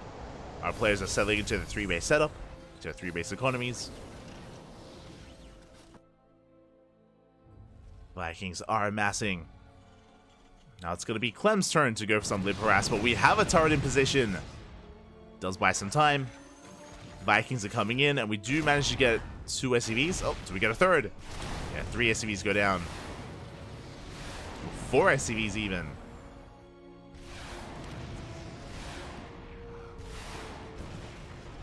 Do shut down both those liberators. And as the dust does settle, we can take a moment here to take stock. Now, Clem does have a slight economic advantage here. He's got 60 workers to the 54 of Bjorn. Likewise, the upgrades. I'm a little bit surprised to see that Bjorn, his upgrades are lacking here. He's got 0-0 at the moment. He's working on +1 attack, but there is no second eBay. There is no +1 armor. So Clem has a massive upgrade lead. It is going to be huge. He's working on 2-2. Bjorn just now starting a +1 armor. So the bio army for Clem is just going to be superior. As I say that, Bjorn moving around, trying to hunt down a medevac. Doesn't quite get them. Yeah, Clem gonna take this fight, forcing Beyond back.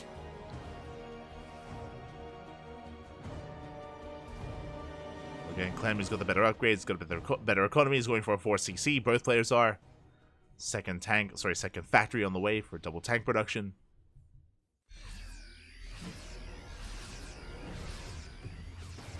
Beyond trying to even up those upgrades. Armory still finishing up. Unable to start +2. Now the upgrades are nice, but the reality is that TVT is very much so positional based. The reality is that if Beyond is able to outposition Clem even one good time with his tanks, then Beyond can still take a fight.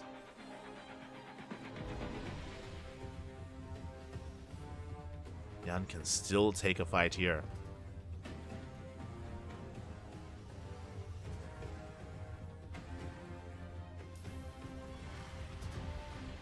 It is going to be an uphill battle, though, because Clem has quite a supply lead. He's moving out with everything he has. At the same time, triple drop towards the south. Oh, it is spotted! Clem, he spots the drop, forces it back. Yanni's in trouble.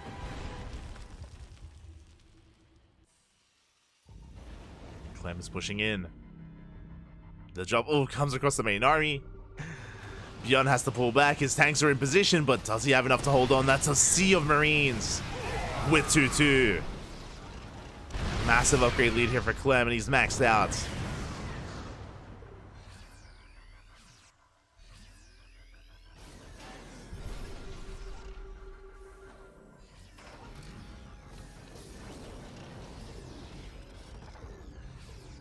Is maxed out. Tanks are slowly pushing forward or within tank range. Beyond has to back off. Ooh, bleeds out of tank. And the tower as well. 3-3 is on the way for Clem. He's getting his 4th. Beyond is contained to 3 bases. And again, what can Beyond really do here? Sure, he's got the Viking lead, but he can't really make use of it. Beyond going for Liberators that can help him break out. Getting into lid production. You can see Beyond trying to get a 4th base, but Clem is not going to let that happen.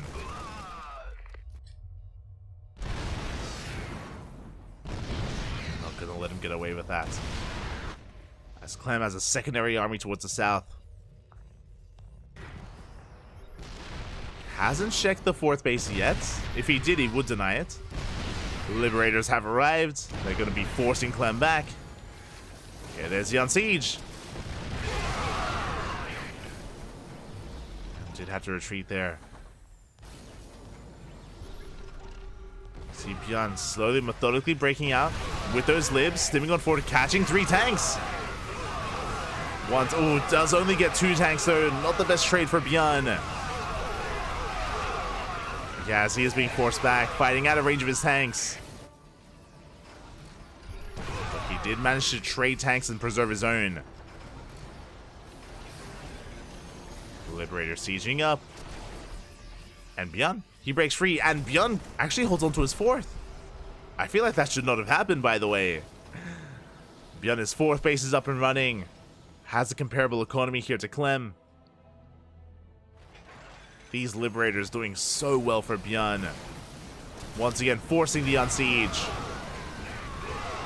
So many of these tanks getting low. The Vikings, they punish the medevacs. 2 medevacs go down. Again, even though Clem has had so many advantages, like Beyond, he's caught up in the upgrades. And he's been out positioning Clem. Vikings force the lane. He does focus down 3 more tanks. That was a brutal trade for Beyond though. Losing most of his Vikings, all of his Vikings even. Yeah, Beyond's Viking count gets reset, but he takes the 4th base. Again, this was a misstep by Clem. Clem, he should have had eyes on this 4th, and there's no shot that Beyond gets his 4th base up and running if Clem was aware of it. Now Clem is being chased all the way back home. Now Clem does have an upgrade lead. He has 3-3 against a 2-2 of Beyond. But, oh my god, momentum quickly swinging in favor of Beyond here. How did this happen? He was contained! Beyond was down like 30, 40 army supply. He held on. I mean, the Liberators were the MVPs, let's be real. It was the Liberators, it was Beyond, of course, taking the 4th base, unscouted.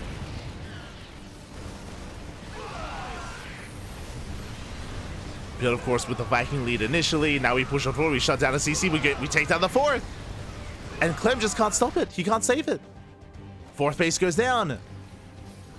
Now, to be fair, Clem did double expand. He's got a 5th and a 6th base already on locations. As Clem attempts to counterattack, but we are in position. Bjorn is ready for it. He spots the planetary, he spots the 5th. Clem has arrived with his own Liberators.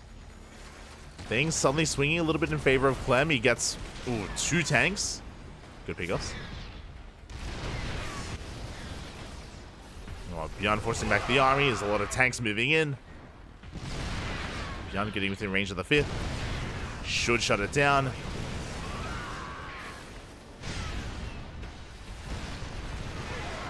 As Clem is forcing Bjorn back. There we go. The planetary does fall. With the death of that planetary, Bjorn should just retreat. Like, there's no reason to stay anymore. Okay, fighting with the main army. Takes down 2 more tanks. Oh, not a bad trade by Bjorn. Impressive.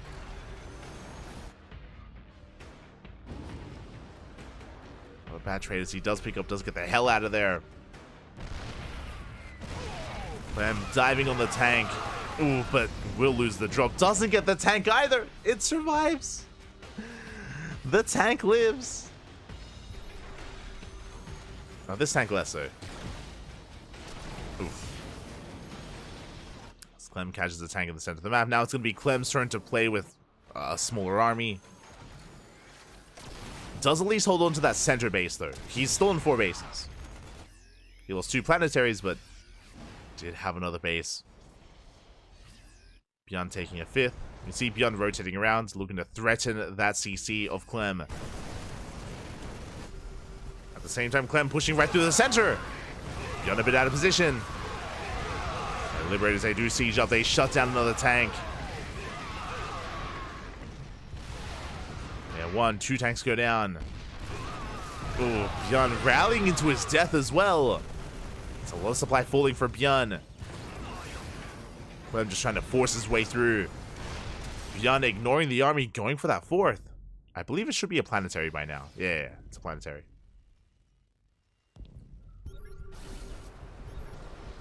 It is a planetary. Bjorn getting caught instead. Again, most of his army is not here. Yeah, these tanks going to be going down. Expensive losses for Bjorn. At the same time, Liberator harass here at the 4th. Bjorn bleeding out a lot. Clem is still in this. Very much so. Clem has the high ground. He should be the first to siege. And Bjorn trying to go first around, trying to collapse on this army. He moves in with his Marines. They get annihilated. Yeah, the Marines go down. Clem, it looks like he's able to outposition Bjorn. Shuts down this army. Shuts down the tanks. And Clem, he brings it back. He has brought it back. He can keep on pushing. Again, with this air control with the Vikings and the Liberators, we saw how well it worked for Bjorn earlier, but remember, there was a moment where Bjorn threw away his Vikings, and he never got back into them. He never got back into the Vikings. Because that these Liberators, they reign supreme. And there's nothing stopping Clem's army. Bjorn forced to go for a base trade. It's the only way. He's going for a big counterattack, but we have reinforcements back at home. We have tanks. We get a base. Do get an orbital. Oh, 28 SCVs went down. Oof. Bjorn down to 31 workers. Barely an economy. Tanks doing what they can.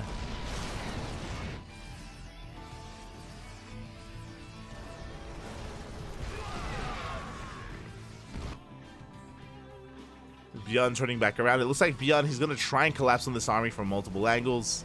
But pushing into all these tanks, it's not going to be easy. So yeah, Bjorn bleeding out too much. He had an impressive comeback, and likewise, Clem also had an impressive comeback. Bjorn gets a tank, only 1.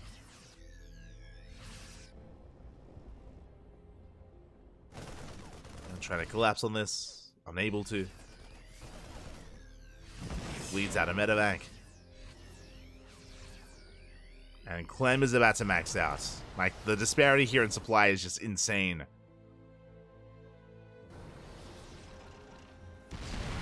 As long as Clem doesn't mess up, as long as he doesn't get caught on siege, he should be okay. Or if he doesn't get spread too thin, is the other option. 3-3 is done for both players. Oh my god, that's a... You thought Björn would have a hard time with one army. Here comes the second. Here comes the second army of Clem. Is coming in to reinforce, and there's just no way to hold on. GG gets called, and Clem ties up the series 1-1. GG. Whew. Oh my god, that was crazy. That was a crazy back and forth, Papi. GG, well played. The 1-1 score is locked in, and with that, we are tied up in this series. We're tied up between Team Liquid and Shopify. We expect this to be a close one, though. We expect it to be a close one between these two teams. Up next, Cure versus Hearthstone. And what are the predictions looking like here? We have a lot more faith in the 2-0 for Cure. 62% in favor of Cure 2-0ing. 37 in favor of the 1-1 score.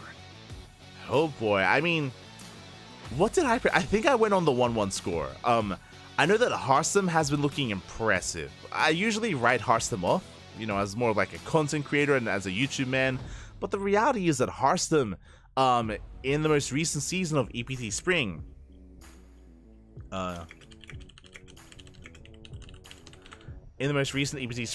he did do quite well for himself. He did surprisingly well. Owls went to the ace match against Hearthstone. Showtime went to the ace match against Hearthstone. They all went to game 5. But yeah, Hearthstone, he did really well for himself. Like, really good job. Like, it was very impressive. And game 1 is going to be on Amphion. The TVP is upon us. Amphion is game 2. As a reminder, it is loser's pick. From here, it is going to be loser's pick. And here we go. Spawning in the bottom left, we do have Cure for Team Liquid. Oh, sorry, top left. And the bottom left, we have Hearthstone for Shopify Rebellion. See in chat, only Gunnar and Yaku predicted 1-1. Oh, okay. I guess I went 2-0. And Senju, my bad. Oh, good, oh, good. So I guess I went 2-0, I guess. Wait, what match was that in reference to? I didn't even know.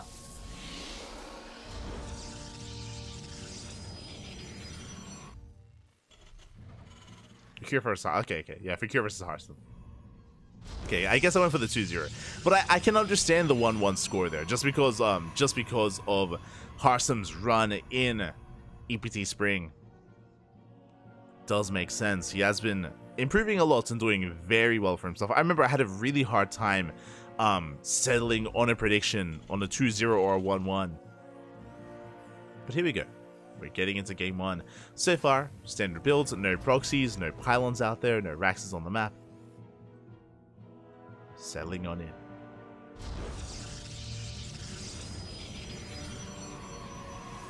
There it is. It's going to be a straight up gate expand from Hearthstone. Gate expand into Cybercore. A bit of a greedier build from our Protoss. Meanwhile, Cure, likewise, going for a Rax expand as well. No double gas, no faster factory. I guess standard economic opener by Cure, a little bit greedier by Hearthstone. Outside of that, no major deviations. Not yet, not yet. As we're leading into Amphion, this will not be a bad map for a Stargate opener, and I know Hearthstone is quite fond of his Skytoss if he can ever get there. So I'm curious if that's the direction we go in. Or if we embrace Blink Stalkers instead. There's that pylon block there on that Reaper Cliff. And there it is, Stargate has been thrown down. We delay Warp Gate in favor of Stargate. So Warp Gate is delayed, and this makes sense. The reason for this is because a lot of... Oh my god, he does it again! He's been so fond of this Cure. Not the first time that we've seen this from him. He's going for a third CC. Before Factory, before second Rax, he's going for a Ninja Base. I don't know what it is, but specifically on Amphion, we've seen Cure do... We saw Cure do this against Nightmare. We saw him do this against... I think was classic as well in the ESL Open Cups. Again, Cure, he is a madman, and we have seen Cure get away with this before. We'll see if he gets away with it here this time. Now, it looks like he will. The reason why I say this is because it's a Stargate opener. Stargate opener is less aggressive. It is a much more macro build out of Hearthstone. It's designed for map control and to maybe harass a little bit and get some SCV kills, and more importantly, shut down drop play. That's the big advantage of a Phoenix opener, to shut down drop play, shut down harassment. But we're not harassing. We're being greedy. We're going for a ninja base. So Cure, he should be able to get away with this for the most part. We'll see if Hearthstone does come across the CC. We'll see. Phoenix goes in, confirms the 3 racks. I'm curious if he's aware of the timings, because if he thinks this is a straight up 3 racks, Hearthstone would be in trouble. Like, 3 racks are ideal against Phoenix openers.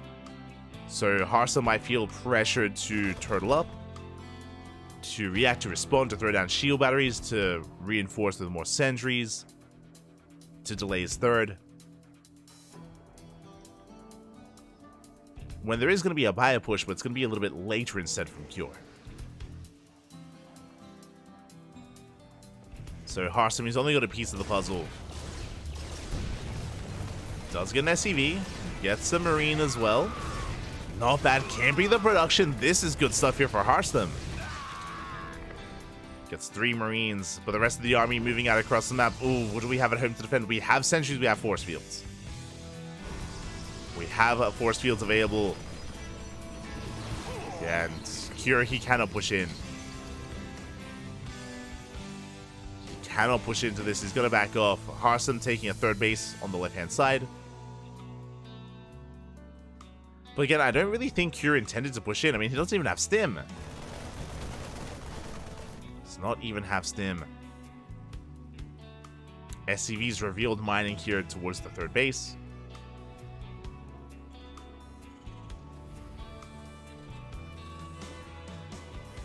And yeah, Hearthstone, he doesn't know, but he doesn't know, but he doesn't know. Ah.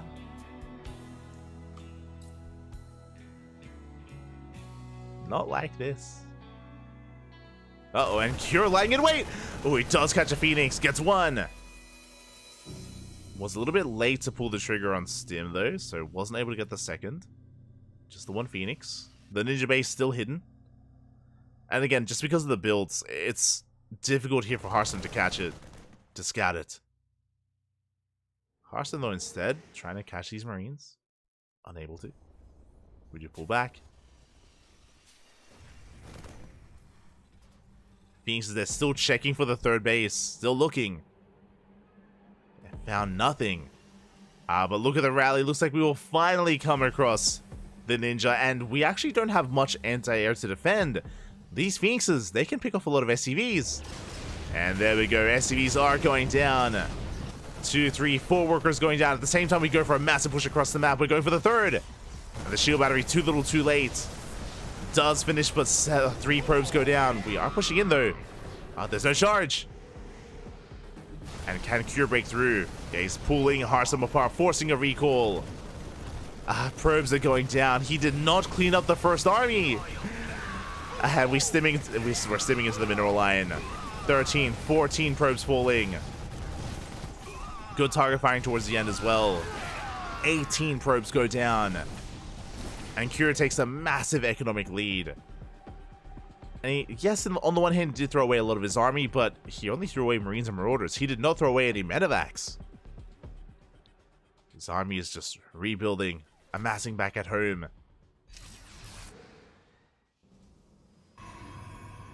Yeah, and it's Hearthstone. He has to try to stabilize. Taking up towards the Temple Archives, Zealot run by here towards that 3rd, towards the Ninja base. Again, thankfully it has been found. Still nothing in position to defend, so... Ooh, this Zealot's gonna put in a lot of work. Getting 1, 2, 3, 4 SCV. Oh, almost 4. 3 SCVs go down. And again, Cure, he would benefit from like a bunker there. Anything really, as Hearthstone is trying to abuse it once again. moving out with another Zealot run by. Meanwhile, Storm is not research. Bear that in mind. It's just Charlotte Archon. This time, Kira is in position. Oh, baits out a Stim. Big moment. Stim gets baited. Remember, there is no medevac there. No sustain. Drop does avoid the main army, going for the main. Do we have a recall available? We do not have the recall. We do have the warp in, though. Phoenixes, they're racing back into the main. Widow Mines are setting up. We do lift one. But the others, big shots off on the Phoenixes. Do we have enough anti-air? We do have a handful of Marines. At the same time, Chargel's pushing towards the natural. Yeah, but Curie snowballing out of control. Breaking through into the main. Back at home, he's shutting down the Zealots. Not enough to stop him. Not enough to slow him down. And we're going for the kill on the Nexus. It's getting low. And the base goes down. Ay, ay, ay. GG gets called. Cure, pulling Hearthstone apart, will take game number 1. GG. GG, well played. A solid game there. Where are we headed? Looks like game number 2 is going to be on Golden Aura. Okay. Interesting map choice here by Hearthstone. Very interesting.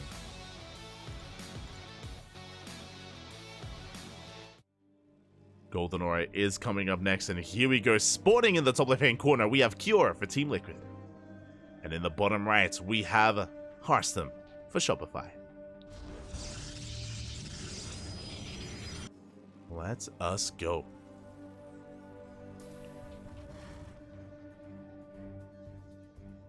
Here we go. Our TVP is upon us again. Hearthstone, it is his map of choice. He's coming in with a plan, I'm sure.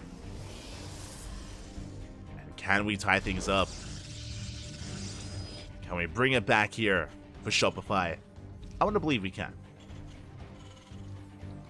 Now, on a smaller map like Golden Aura, I'm picturing a Twilight Council opener instead of a Stargate, but we'll see. The rush distance is not as long as it is on Amphion. The bases aren't as secure. I mean, the 3-way setup here is pretty well fortified with the ramp. Like, it's such a narrow ramp going down towards the linear 4th, and likewise, the entry point in between the natural and the 3rd is quite narrow as well. So you have a solid 3-way setup. The 4th, it's a different story. Is more exposed. I don't expect Cure to go for a ninja base this time. I feel like it's just an Amphion thing that he does.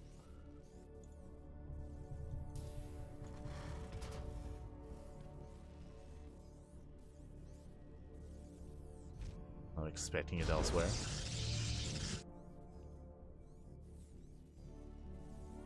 Here we go, Probe Scouts coming in. Oh, interesting. Okay, Cure, you opened up double gas. My apologies. I didn't notice, but Cure did open up double gas instead. He's going for a much more aggressive opener, going for a faster factory into a delayed CC. Likewise, Hearthstone goes for a Gate Cyber, followed by the Nexus. This time, not as greedy as he did in Game 1. Not as greedy. And we'll see where Cure takes us.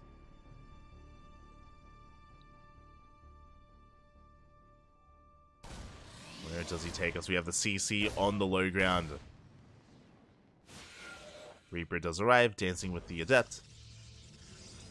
There's that Twilight Council opener. Again, just because the map is a little bit smaller, it does make sense to go for Blink instead of Phoenixes. Blink is going to be on the way. Now the question becomes, how many gateways? How aggressive or how economic is this Blink opener going to be? Do we go 2-gate Blink, 3-gate, or 4 gateways? What is Hearthstone going to go for? Reaper still trying to find a way in. Second gateway gets thrown down. Again, still just 2 gateways for now. Blink has begun. We have seen like kind of like a rise in popularity in DT openers, but that is not the case here on Golden Aura. And Kira looks like he's setting up for his own drop play. Went for a 1-1-1, Cyclone production into that medevac into that drop. Reaper does dive in, and it looks like we get a full scout. We get eyes on the Twilight Council. We see it researching. Cure, he knows. Knows about the blink. He doesn't fully get into the main, so he doesn't know if there's any hidden gateways. But is aware of the tech at least. We can see that Hearthstone, he's taking a third. It's just 2-gate blink into a third. Economic build out of our Protoss. Is economic. Now, Cure doesn't know this, so because that we can see tank production has commenced, and we have a bunker on the way at the natural. Cure is getting ready for the worst.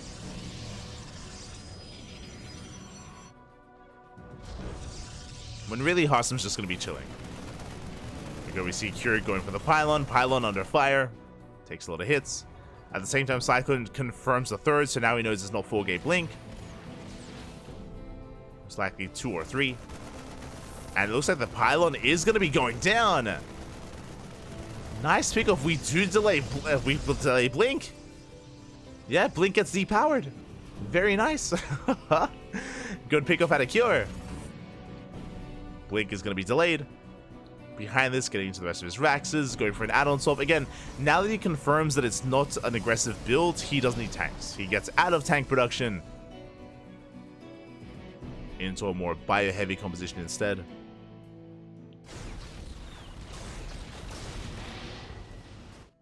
He only made the 1 tank. Hearthstone scouts, he confirms. His opponent is transitioning out.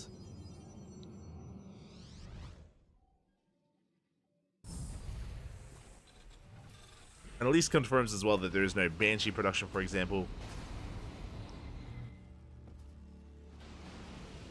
And no mech shenanigans. You know, we see Hearthstone going up to, I believe that's 6 gateways. Did I say 6? So we throw down 2 more. That's going to be an 8-gate setup. 8-gate charge here from Hearthstone. Interesting. Hearthstone has not taken gases at his natural or his third. I should say, he only took... No, yeah, didn't take any gases at his natural. This could be a 3-base all-in. Without taking any extra gases, that means that Hearthstone is not taking. He's not taking into Archons, into Storm, into Colossus, into anything else. Yeah, proxy pylons on the way to reinforce. Hearthstone, this could just be it. Okay.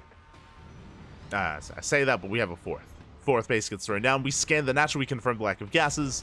But now we see more gases on the way. Not at the natural, but at the 3rd. I like this just to hide it, but the Raven comes in. The Raven does confirm the gas on the way. I don't think the Raven saw the Robo, but seeing the gas is a tell that Hearthstone is taking in a direction.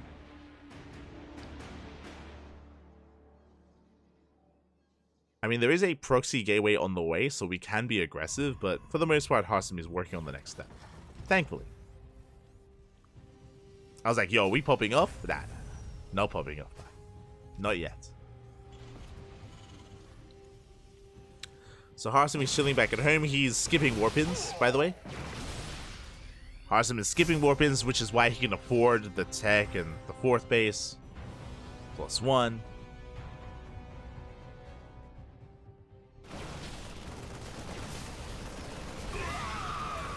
Ooh, drop does get into the main base, though. We do shut down some of those stalkers. Probes are falling as well.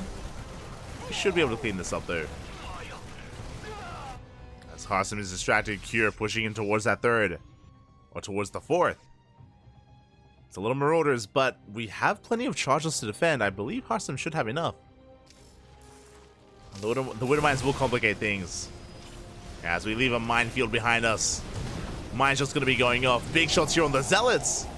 And can we snipe that base? The Nexus is getting low. A good spread here. More mine shots going off here. Zealots are going down. The base falls. Good pickup here by Cure, and he's getting on top of the Stalkers as well. Hearthstone, he's in trouble. Good kiting by Cure. He cleans up all the Zealots. And again, he wants that juicy center of Stalkers. Can he get them? No, he cannot. Hearthstone holds. Hearthstone does hold on, but more probes are going down. More probes are falling in the main base. Again, Cure was so close to breaking Hearthstone then and there. He just needed like 1 extra mine shot or a handful of extra Marines. 10 probes go down. Cure still on 2 bases. Should be taking the third soon. That's a late third by Cure.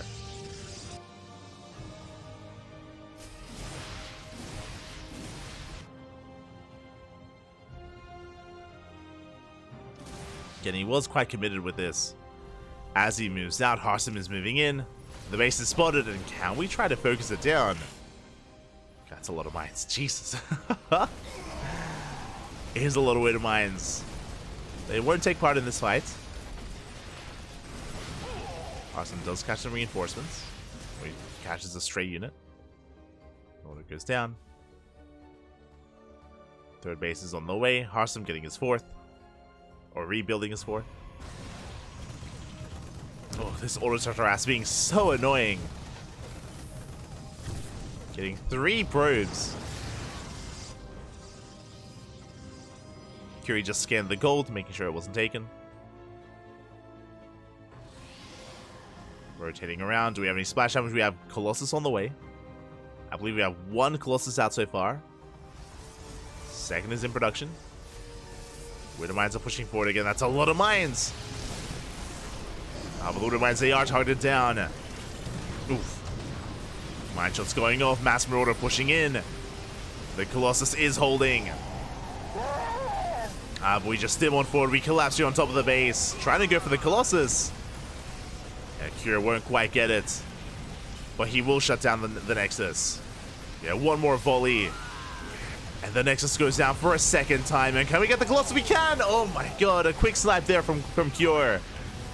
Gets a Colossus, takes down the Stalkers, and Cure snowballing out of control. GG gets called, and Cure will take the 2-0 over Hearthstone.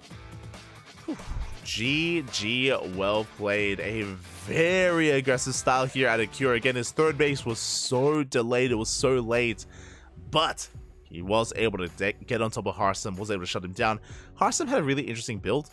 If you remember, he went up to 8 gateways with charge, but he didn't commit. He started deviating away. It looked like maybe Harsum had changed his mind and started working towards his 4th base, towards Colossus production. But his Colossus and 4th was delayed just because he had invested quite heavily there into those charge lots. Was skipping warp-ins, and that's exactly when Cure pushed in, punished the 4th base, shut it down 2 times in a row. And Harsum just could not keep up. And it wasn't just the pushes from Cure, to be fair. There was a lot of drop play, there was a lot of auto-tart harass, a lot of harassment in general there. Really well done by Cure. Does take the series 2-0. And Team Liquid are 1 game away from winning this entire series. 1 more game is all they need. And up next, we have our final best of 2 of the night. It's going to be Skillous versus Scarlet. Let's go. Is going to be a PvZ between Skillous and Scarlet. Is going to be that best of 2. And I'm curious with how predictions have fallen on this. I think I went for 1-1. I think I went for a 1-1 score. Looking at the predictions, ooh, okay, we have an interesting split. 62% in favor of the 1-1. We have 25% in favor of 2-0 in favor of Skillous. Oh my god. And 12% in favor of 2-0 in favor of Scarlet. Okay. Interesting split there. I remember I was one of the people that went for the 1-1 score, just because we've seen Skillous and Scarlet go back and forth. I feel like 2-0 is a bold claim for someone to predict in either direction. We'll see. We shall see. Bold moves here from those predictors, and there's potentially a lot of points on the line here to get either of those correct. Again, game 1 is going to be on Alcyone, game 2 is going to be loser's pick. Oh boy. Here we go. See Scarlet embracing the smudge, as always, in the darkness. Let's go. And game 1 is upon us. Spawning in the top right-hand corner of Alcyone, we have Skillous for Team Liquid. And in the bottom left, we have Scarlet for Shopify Rebellion. I love that Skillous, Nikita, he has his player card from IEM in the background. It's like nailed to the wall. It's really cool. That's his player card from IEM Katowice, I believe. Really cool to see. The card is up. As, oh, Skillus already spicing things up a little bit here. Oh, I say spicing things up. He mines through the minerals, and his goal here is to deny the gold. If Scarlet were to rush, I mean, it is not uncommon for Zerg players to rush into the gold base on this map. If that were to happen, Skillus would hard counter it, or would just completely shut it down with that probe scout. We can see that it is not the case, and Scarlet is taking a standard expansion. Here we go. Scarlet is just going for the natural. You love to see it.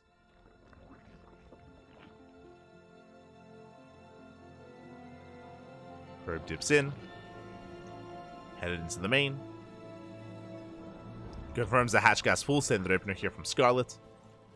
And Skillus likewise back at home going for his gate expand into Cybercore as well.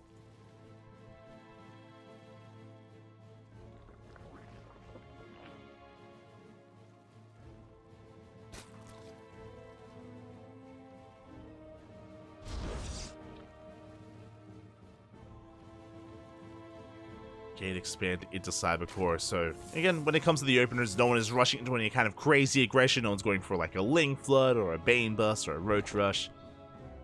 Likewise, no proxies from Skillus either. So far, standard openers. And I mean, we're loading into Alcyone. This is one of the more macro-oriented maps in the map pool. Does make a lot of sense.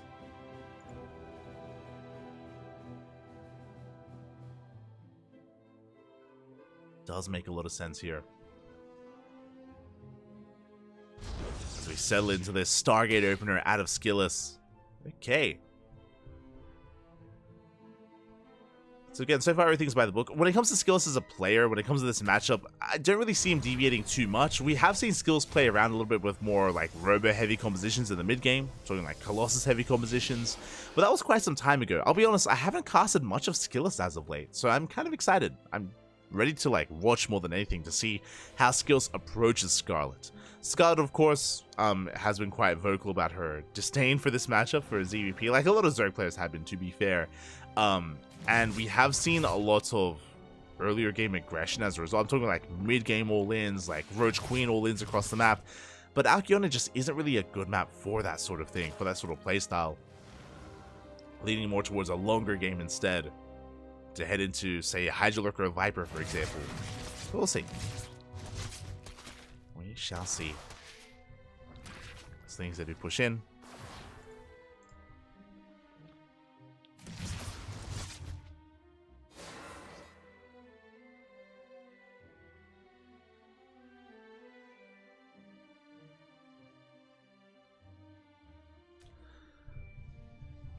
The episode did push in, force it back up. Ducklings able to keep up. Third bases are on the way again. Pretty passive start here so far. And because it's a Stargate opener, this should be just triple Oracle into a third base, into a Forge and a Twilight Council. I'm imagining more standard play. Oracle dips in. Gonna get a drone in the main. One drone goes down. Lings, they do manage to get a handle on the pylon. But Skillus is in position, will defend his third base. Is forced to keep his second Oracle back at home, though. Scarlet does achieve that, at least.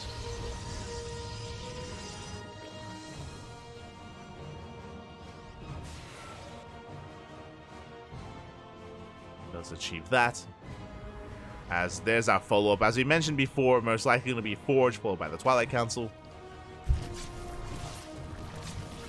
Standard follow-up here from Skillus. Ooh, the Oracle taking a lot of hits. Gets 2 drones, but that was not worth it. A lot of hull damage, so much damage done to that Oracle. Barely does escape. It Eps a shade into the third base, and we are getting damage done. It's 4 drones going down. Not bad harass here from Skillus. Only bleeding out those Adepts. Does escape with the Oracles at least. We'll get away. And we're just waiting for our tech of choice. It should be Blink. I imagine +1 and Blink on the horizon here for Skillus. And there it is. +1 and Blink are on the way.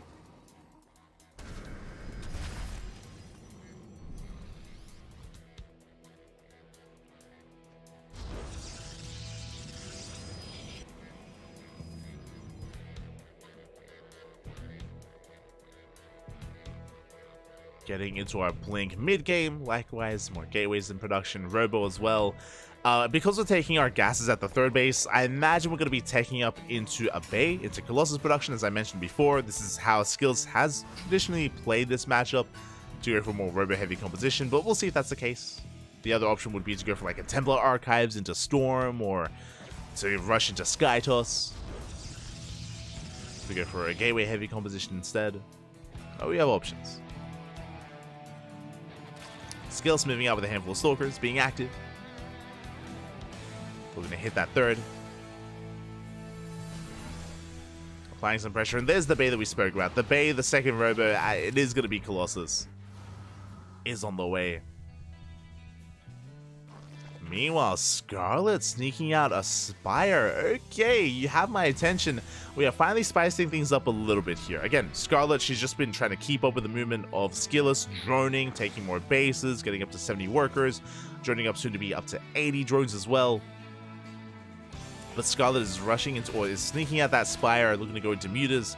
Skillus is on him to scout. The Oracles are moving in.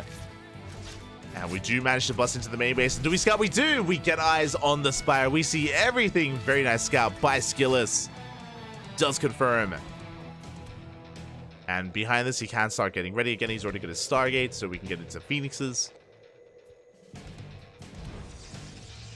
We can set up with shield batteries and cannons in the mineral lines as well.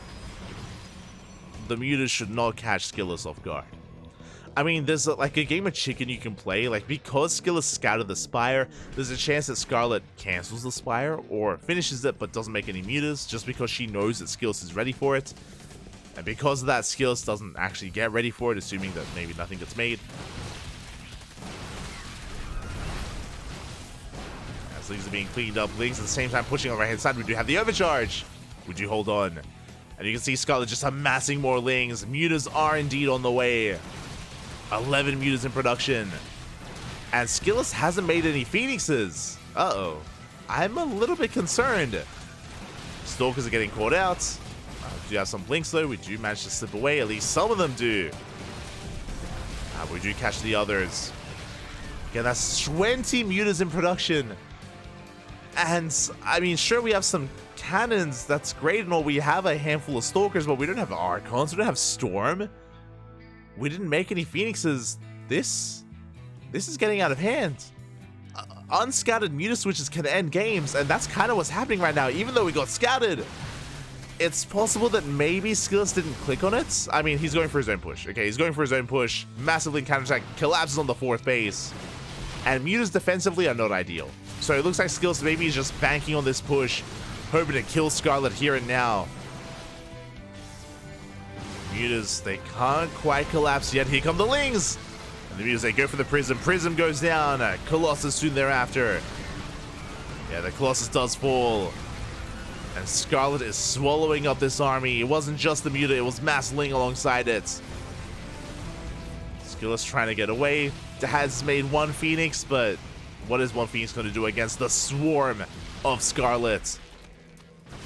As she is snowballing out of control. Collapsing on the army, going for the shield battery, denying the overcharge. Mutas are being focused down, but the Lings on the low ground are still getting damage done as well. They support so well. And even though Skillus survives, yeah, GG gets scored. He's not really living there. GG, well played. Scarlet takes game number 1. Whew. GG, Skillus not taking those Mutas as seriously. Or, again, I'm pretty sure he did. I mean, obviously he scouted the Spire, but I'm pretty sure he knew what he scouted as well.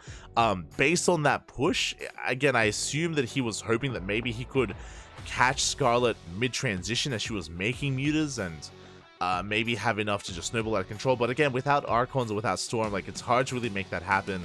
Mutas, they can still trade with Stalkers as long as there's Lings on the ground. There were plenty of Lings on the ground to support. GG.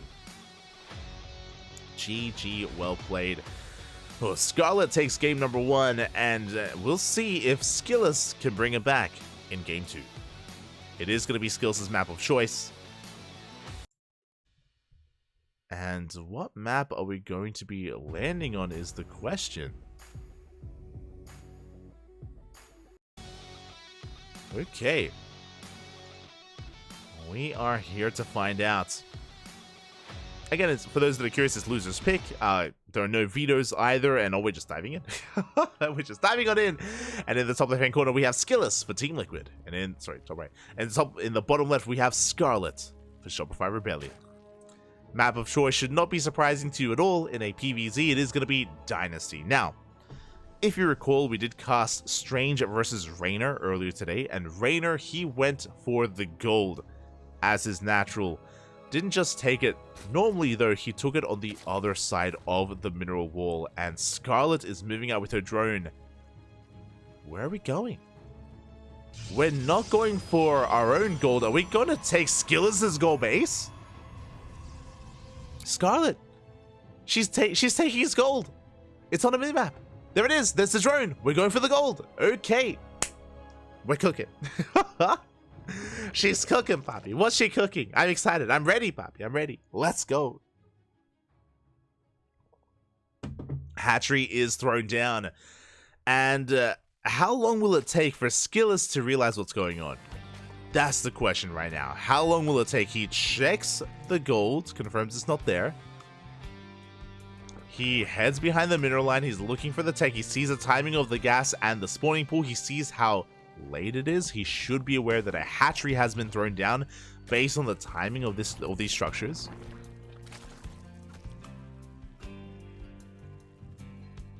So where do we check from here? He's checking the standard natural location, confirms it's not there. He's going back in, and there we go. The pro moves out, and he is going to confirm the gold. Okay, so this is not Skillus' first rodeo.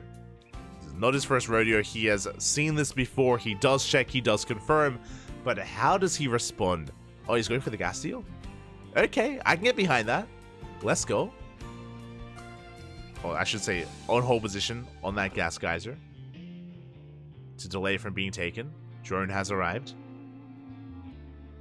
He's going to commence mining here at the minerals. Queens are amassing Lings as well. Ling's speed is on the way, and I believe we are staying in gas. I'm curious. No, we pulled out. Okay, we pull out of gas instead, so we're not, as we steal the gas across the map. Adept has arrived. We do force out a spine crawler. But I'm curious. So I would imagine this would be for a roach rush, but if we pull out of gas, then clearly no roaches.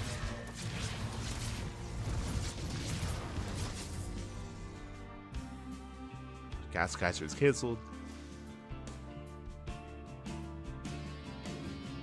We do see Skillus responding with 3 more gateways. Oh my god, that's quite a lot of gateways here for Skillus.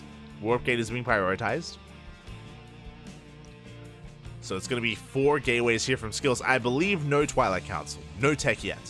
No Twilight Council, no Stargate.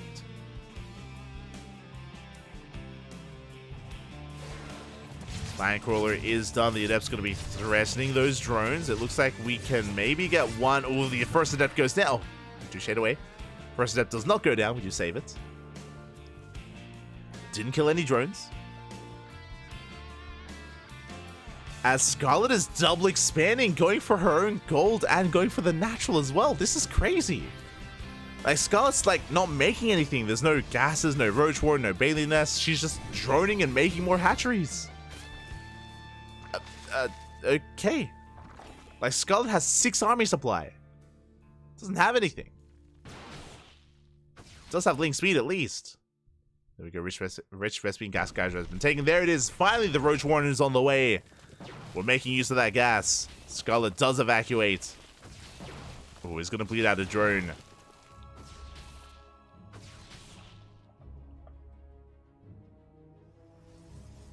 Is going to bleed out a drone. It is going to be a roach all in here from Scarlet.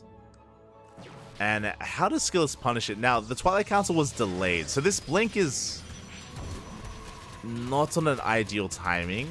Third base being taken by Skillus.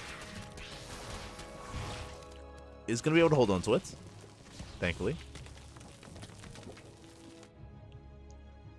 But the third base is looking exposed.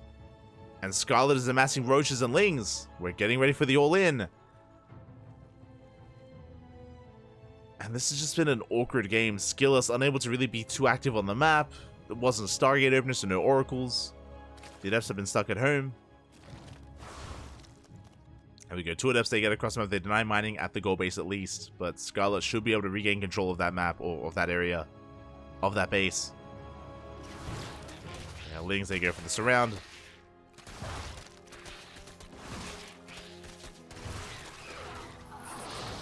Rest of the army rocks up. Not a bad force field. Shaving off some extra Lings.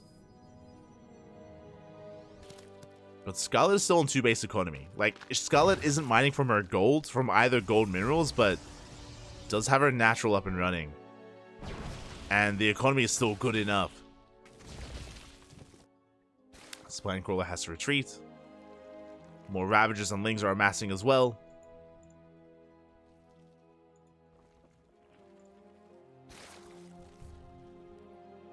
And here we go, Scarlet. The all-in has arrived. And Skillus has not seen any of this, by the way. There's no shield battery at the third. There's no overcharge. Has blink, that is true, but doesn't have much to work with. Okay, the army is confirmed. Scarlet going for the natural. Baal's going to be able to shut this down. Oof. Yeah, 2 gateways in the cyber core. Gonna be depowered. Lings, they flood into the main base. Boys are being pulled. The probes are going down.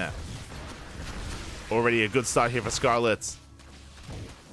And more workers falling at the same time collapsing on the main army. We force out the force fields. No more NG left. Sentries are going down. More Lings flood in. The wall is still not a wall. And we get 17 probe kills in the main. And we're still not done. As we're still flooding Lings across the map. Skillus' economy is being crippled. We have an Immortal on the way. But it's still not even halfway done. Yeah, Skillus, he's being zoned away from his own third. We shut down the pylon. We depower the shield battery. And the Lings are wreaking havoc at that base, at that third. Baal's just zoning back the Stalkers. And even if Skillus takes down all these Ravagers, I mean, we shut down the third. It's too little too late. The third base is falling. And there are too many Stalkers trading out as well. The Immortal has arrived, but what can it really do? A lot of Ravagers have fallen, that is true. We're down to 6. But the third base has gone down. And now we can focus on the natural. Skillus down to 29 probes. Cybercore gets picked off. Big pick off here from Scarlet. I mean, again, we do have charge, so we can warp in Zealots, but no more Stalkers. We depower the gateways. We bust into the natural base, and there's just not enough here. There's not enough to hold on. Scarlet snowballing out of control. Skillus blinking his heart out. GG gets called, and Scarlet takes the 2-0. Does take the series. Ties things up 3-3. We are going to the ace match. GG. GG, well played. A crazy all-in out of Scarlet. I say crazy because remember, it started with taking the gold base of Skillus, but we barely even mined from the gold. We eventually took the Rich Besting Gas Geyser, which was important, but Scarlet was just like max expanding everywhere else. She couldn't mine from her own gold base either because Skillus was denying it, but really, 2 bases is all we needed. And 2 bases were up and running for Scarlet. Skillus, unfortunately, just had a really hard time piecing it all together. He never got a full scout off. He was never able to piece together exactly what kind of all-in was coming. And Skillus was not ready for it. He was not ready. Just had a really awkward start. Remember, he opened up 4 gateways, followed by the Twilight Council into delayed blink, just delayed upgrades. Really awkward third base timing as well, and third base positioning. It was just, yeah, an awkward game there for Skillus. And now, we're going to the ace match. It all ends here. It all ends in Dynasty. Here we go. Here we go. Dynasty going to be the final map. And it all comes down to our ace players. Okay.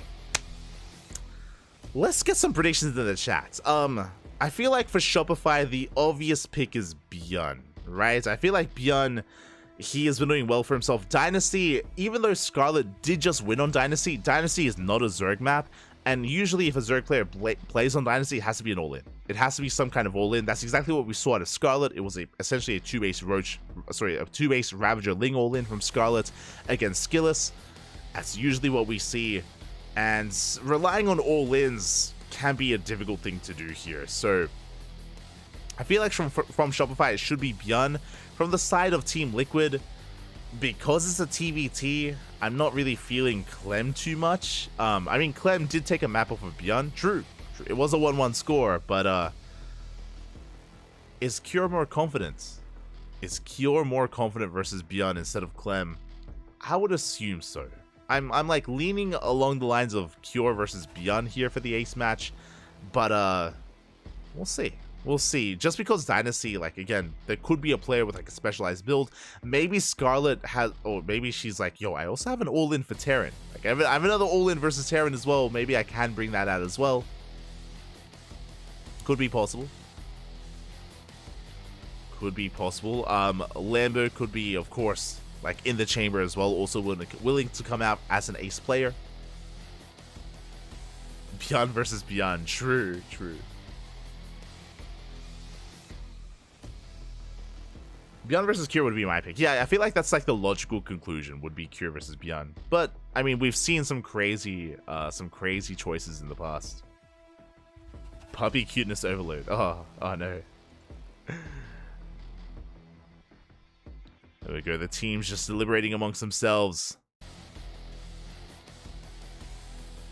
We are getting into our pick. As a reminder, it's going to be a best of one. Just a single game here on Dynasty. One game is all we have left. Who is it going to be? And again, there's a reason why this is the series we were looking forward to most. And do we have our picks? Oh my god. It is gonna be Bjorn from Shopify, but it is not Cure. It's gonna be Skillus. Papi. Okay. Now, I love this. So Bjorn made sense, right? Like, I feel like there was only one pick for Shopify and it was gonna be Bjorn, right? That was the obvious pick. For Skillus to come out, it has to be a snipe. It has to be a snipe, right? I imagine the Team Liquid team came together, and if Skillus is coming out as the ace player, he has to have something special in store for Bjorn specifically, for this kind of like ace match scenario. That would make sense in my mind. That's the downside. There are certain teams that have clear ace players, like Basilisk has several. I would say DKZ has Hero. I feel like Hero is like the obvious ace pick for DKZ, especially without Dark anymore. For Team Vitality, it's most likely Maru. Like, there are certain players that kind of like stand out amongst others, and I feel like Bjorn is that kind of player for Shopify. So this has to be intentional. This has to, for those that are curious how this works, neither team knows who's coming out. Neither team knows. They both give their answer. They both give the name of their player to the WTL admin, and then it is revealed to both teams at the same time. Is revealed to both teams. And here we go, we're diving into the ace match. And spawning in the top right hand corner, we have Skillus for Team Liquid. And in the bottom left, we have Bjorn for Shopify. I'm ready, Papi, I'm ready. I'm ready to see Skillus. What are we cooking, Papi? What are we cooking?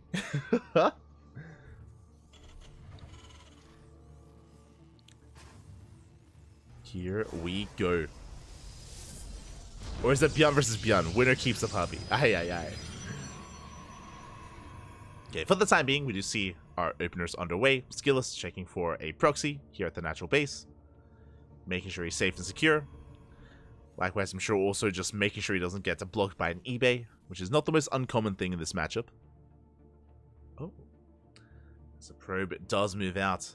Back at home, Bjorn setting up for a Rax expand.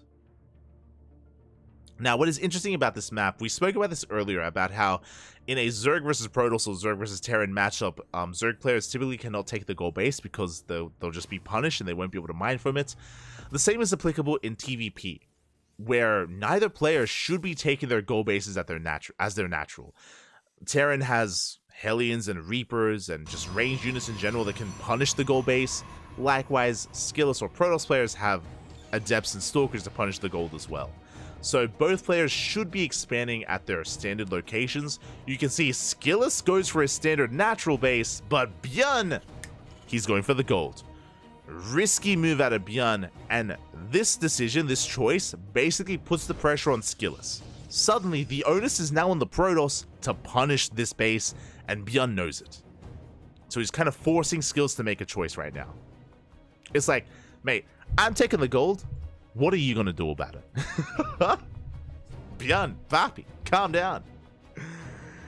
Skillus is going to be rotating down towards the south. He is going to get eyes on that building CC. So Skillus is now aware of the gold base as Bjorn moves out across the map with his Reaper. He's moving out. You can see that Bjorn is also checking the gold as well. Skillus has not taken that chance. He has not gone for the gold of his own. And behind this, we can see Bjorn setting up for a 2-1-1 setup, most likely 3-1-1. Very aggressive here. It was an economic opener out of Bjorn, but an aggressive follow-up. Factory is finishing up, going for add-ons. Second Rax is on the way, and I imagine we're going to be going for a third Rax behind this as well. We'll see. We'll see if we go for a third Rax or for a starport. Reaper shuts down the scouting probe. Tank production already commencing. Ooh, that's a fast tank from Bjorn. So really fast tank production here. Behind this, Skillus opening up Robo. Moving out with his Adepts. We spoke about this, right? If you take the gold base, it's not too difficult here to move out with things like Stalkers or Adepts like this to deny mining. So Bjorn, for now, cannot mine from his gold. The Adepts, they do shade away though. Reaper getting a scout off, slipping into the main base. It is going to be, again, that Robo opener. Interesting choice from Skillus. Ooh, one probe goes down. With a Robo opener, you gain access to faster Colossus. We can throw down a fast Robotics Bay. We can get into earlier Immortal production. Can be a very safe way to play. Does mean you have less map control. And here we go. The tank has arrived. With the faster tank production from Bjorn, and with that tank positioning, he can defend that mineral line. Cannon will defend. Skillus not stopping with his aggression though. With that War Prism, he's going for some Stalkers across the map. Let's go here to try to threaten either the main or the natural. Twilight Council on the way behind this. So Skillus opting not to go for a fast bay into Colossus. He's going for Twilight Council into Blink, I imagine, or a charge. And you can see the Stalkers rock up, but the tank is in position, and Bjorn maintains his gold. And there it is, charges on the way. Meanwhile, we have a tank in the main base. Ooh, a bit of a... Calm down. You can see Bjorn shake his head for a moment there. It's okay, Poppy. The reactor's on your side. Calm down. Bjorn just kind of scaring Skillus. Shooting out a warning shot. Man, I'm crazy. I'll kill my own buildings. Stay away. Skillus, he backs up. I don't blame him. Don't blame him, as behind this we do have Skillus going for a third base, expanding towards his opponents, going into charge. Dark Shrine is on the way. Interesting for those Dark Templar.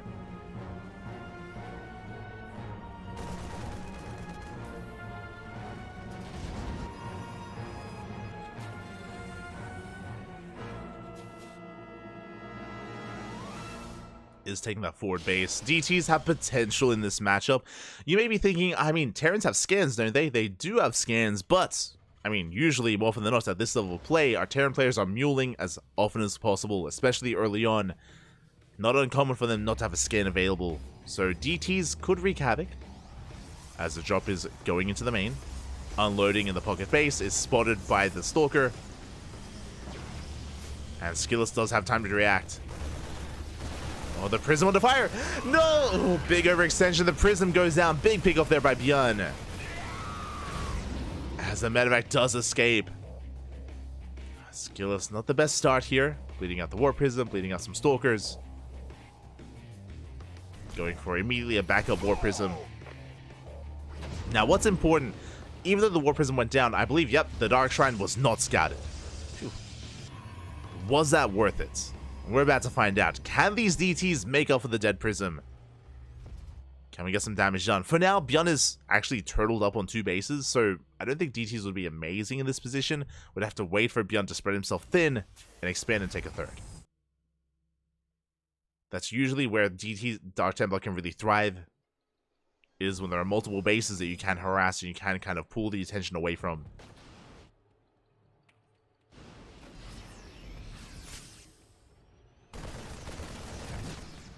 For now, Marines reveal themselves.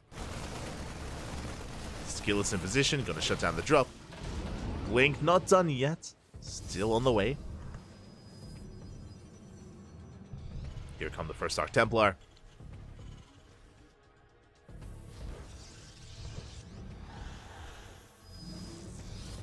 An unfortunate supply block here for Skillus. So yeah, we have 4 pylons on the way. Eventually we'll break out. This is not the time for a supply block. We gotta go, Pappy. And as the army moves out, here come the Dark Templar. Good timing here for Skillus. DT gets into the natural. Dropping into the main as well. Yeah, big warp in, but we're going for the prism. It's not gonna go down. The warp in does complete. Not bad. DT is saved. Turret's barely not gonna finish in the main base. Can we focus that? We can! We do get a kill. Do barely manage to get the kill off. 16 SCVs go down. That's a hefty amount of damage. Oh, can we save it? No, not quite. Can't save the DT. Widow Mines are caught out in the central map. That's a lot of Widow Mines, by the way. Sure, we got some shots off. And DTs are still wreaking havoc in the main base. Skillus, he's popping off. 18 SCVs go down. We drag the entire army back home. Skillus saves the prism, and Skillus gets a 4th. He's going to bleed out some of these probes, but does get his 4th base.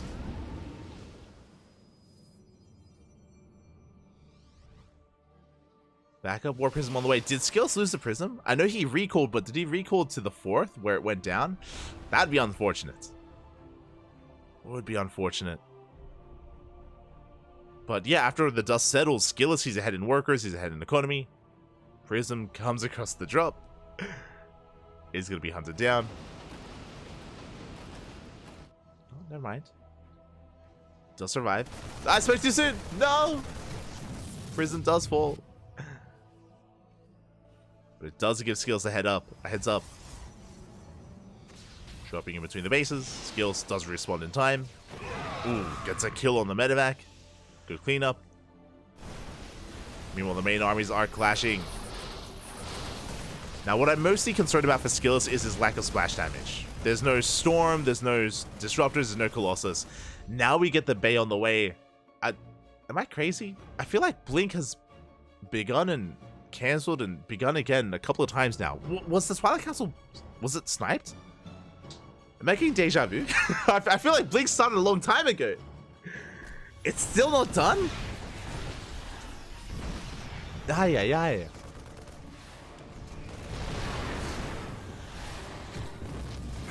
I'm like going crazy. It's like, when is Blink finishing?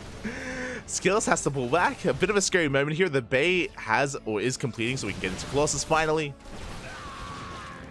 Start working towards Colossus, towards Disruptors, but we're not there yet. And Bjorn is pushing. Oh, it's depowered. No shot. Like, I just realized. Okay. Blink is finishing. Blink is back on. Cybercore gets sniped. Drop doing quite a bit. Going for the Forge. And we do deny +2. +2 is denied. Blink finally finishing up after so long. Is now done. We're going to have a bit of an easier time keeping up with these drops, but at this point it might be too late.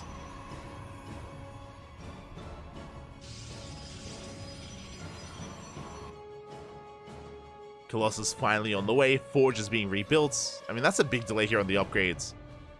Bjorn pulling Skillus apart. Skillus having a hard time keeping up with his drops. And Bjorn is taking his 4th. As Skillus gets a 5th. You can see Skillus is trying to hunt down and trying to come across a medevac. Not quite so lucky though. Does catch a Widowmane. Skillus he has maxed out. Again, bearing in mind that he is mainly relying on a gateway-centric army. Very few robo units. I think 1 Immortal. And soon to be 1 Colossus. Like, he's relying so much on these Zealots. Oh, big mine shots going off. And the Zealots are melting. You can see Skillus plummet in supply there. The Colossus is a little bit too late. But can we clean this up? We dive on the Colossus. Yeah, the first one goes down. And Skillous' army's just crumbling here.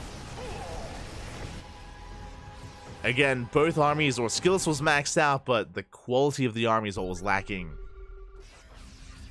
And you can see Beyond take a massive supply lead, and he's pushing. He's pushing out towards the fourth. Plenty of Marauders. And Skillous, I'm not sure he can quite save it. He's going in though. Good EMP on the Zealots. Vikings going ham on the Colossus. We deny the weapon as well. Boys are being pulled. And Beyond, he just has too much. He cannot be stopped. Shuts down the fourth base, pushing towards the third. Does pull back. But again, momentum is on Beyond's side.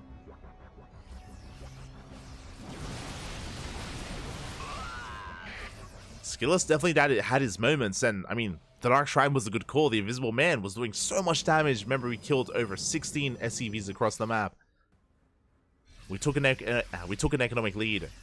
But what did we do with that economy? It took us so long to get into our Robo, into our Colossus production, into any kind of higher form of tech. We were stuck with Mass Zealot for so long, for too long. And now it's too late. It's too late, Papi, as Beyond is stimming on forward, breaking through those Stalkers. The Vikings are shut down. Tanks are laid to siege.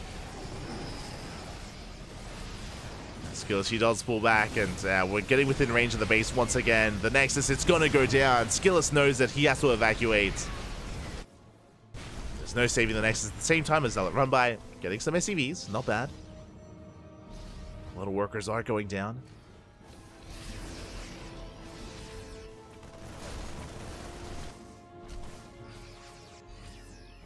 And it does actually drag Beyond back home, but at this point he's done enough.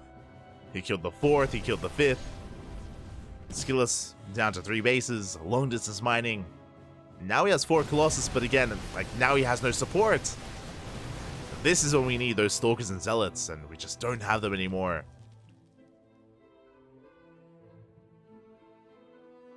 Disruptors are on the way. That would be a good way to come back.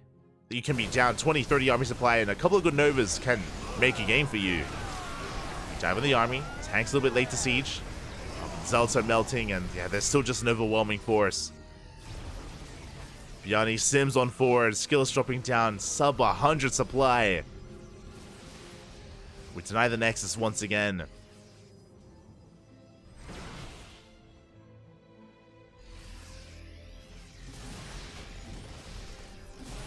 Skillous, he's barely holding.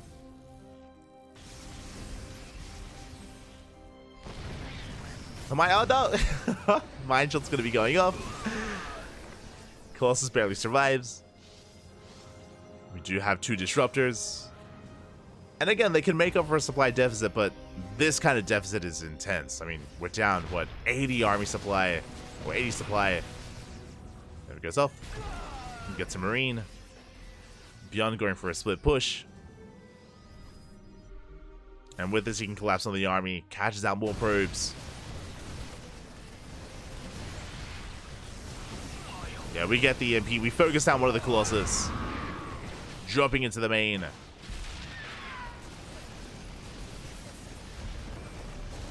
And Skillous just doesn't have the numbers to defend. He's being pulled apart, left and right.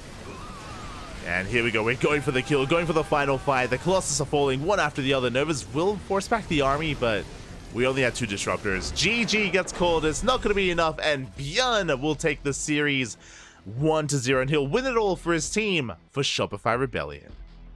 GG. GG, well played. Congratulations here to Björn and to his team, to Shopify. Shout out to Scarlet, and even Harstam as well. Harstam may not have taken a map off of Cure, but he did play his part here in this team league.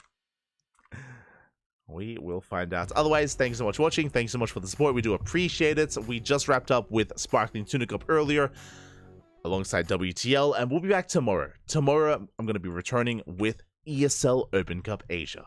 The ESL Open Cup is going to be back in less than 24 hours, and I'm going to be casting alongside Yaku. Yaku of the Zaku is going to be back tomorrow. So look forward to that. If you are curious, if you want some more Korean on Korean action, we got you covered with the ESL Open Cup. Otherwise, go to bed. Thank you so much for watching, everyone. Thanks so much for the support. Hope you all enjoyed yourselves. I will see you tomorrow. If you want to support us, you can follow us on Twitter, Facebook, Instagram, YouTube, and Discord. ! Socials in the chat to get a link to all of our social media. We also have a YouTube channel where we do stream, we co-stream. We stream both on YouTube and on Twitch, and our VODs are available on YouTube immediately, so check out those VODs if you are interested. Likewise, Patreon is the place to be if you want to support us monetarily. No need to, though. Again, if you just want to watch, if you just want to enjoy us by watching our channel, thank you so much. Otherwise, if you want to take it a step further, you can fund us and you can support us via Patreon to support our tournaments if you wish. Otherwise, see you guys tomorrow for ESL Open Cup Asia. Hasta luego, papi. Hasta luego. See you tomorrow.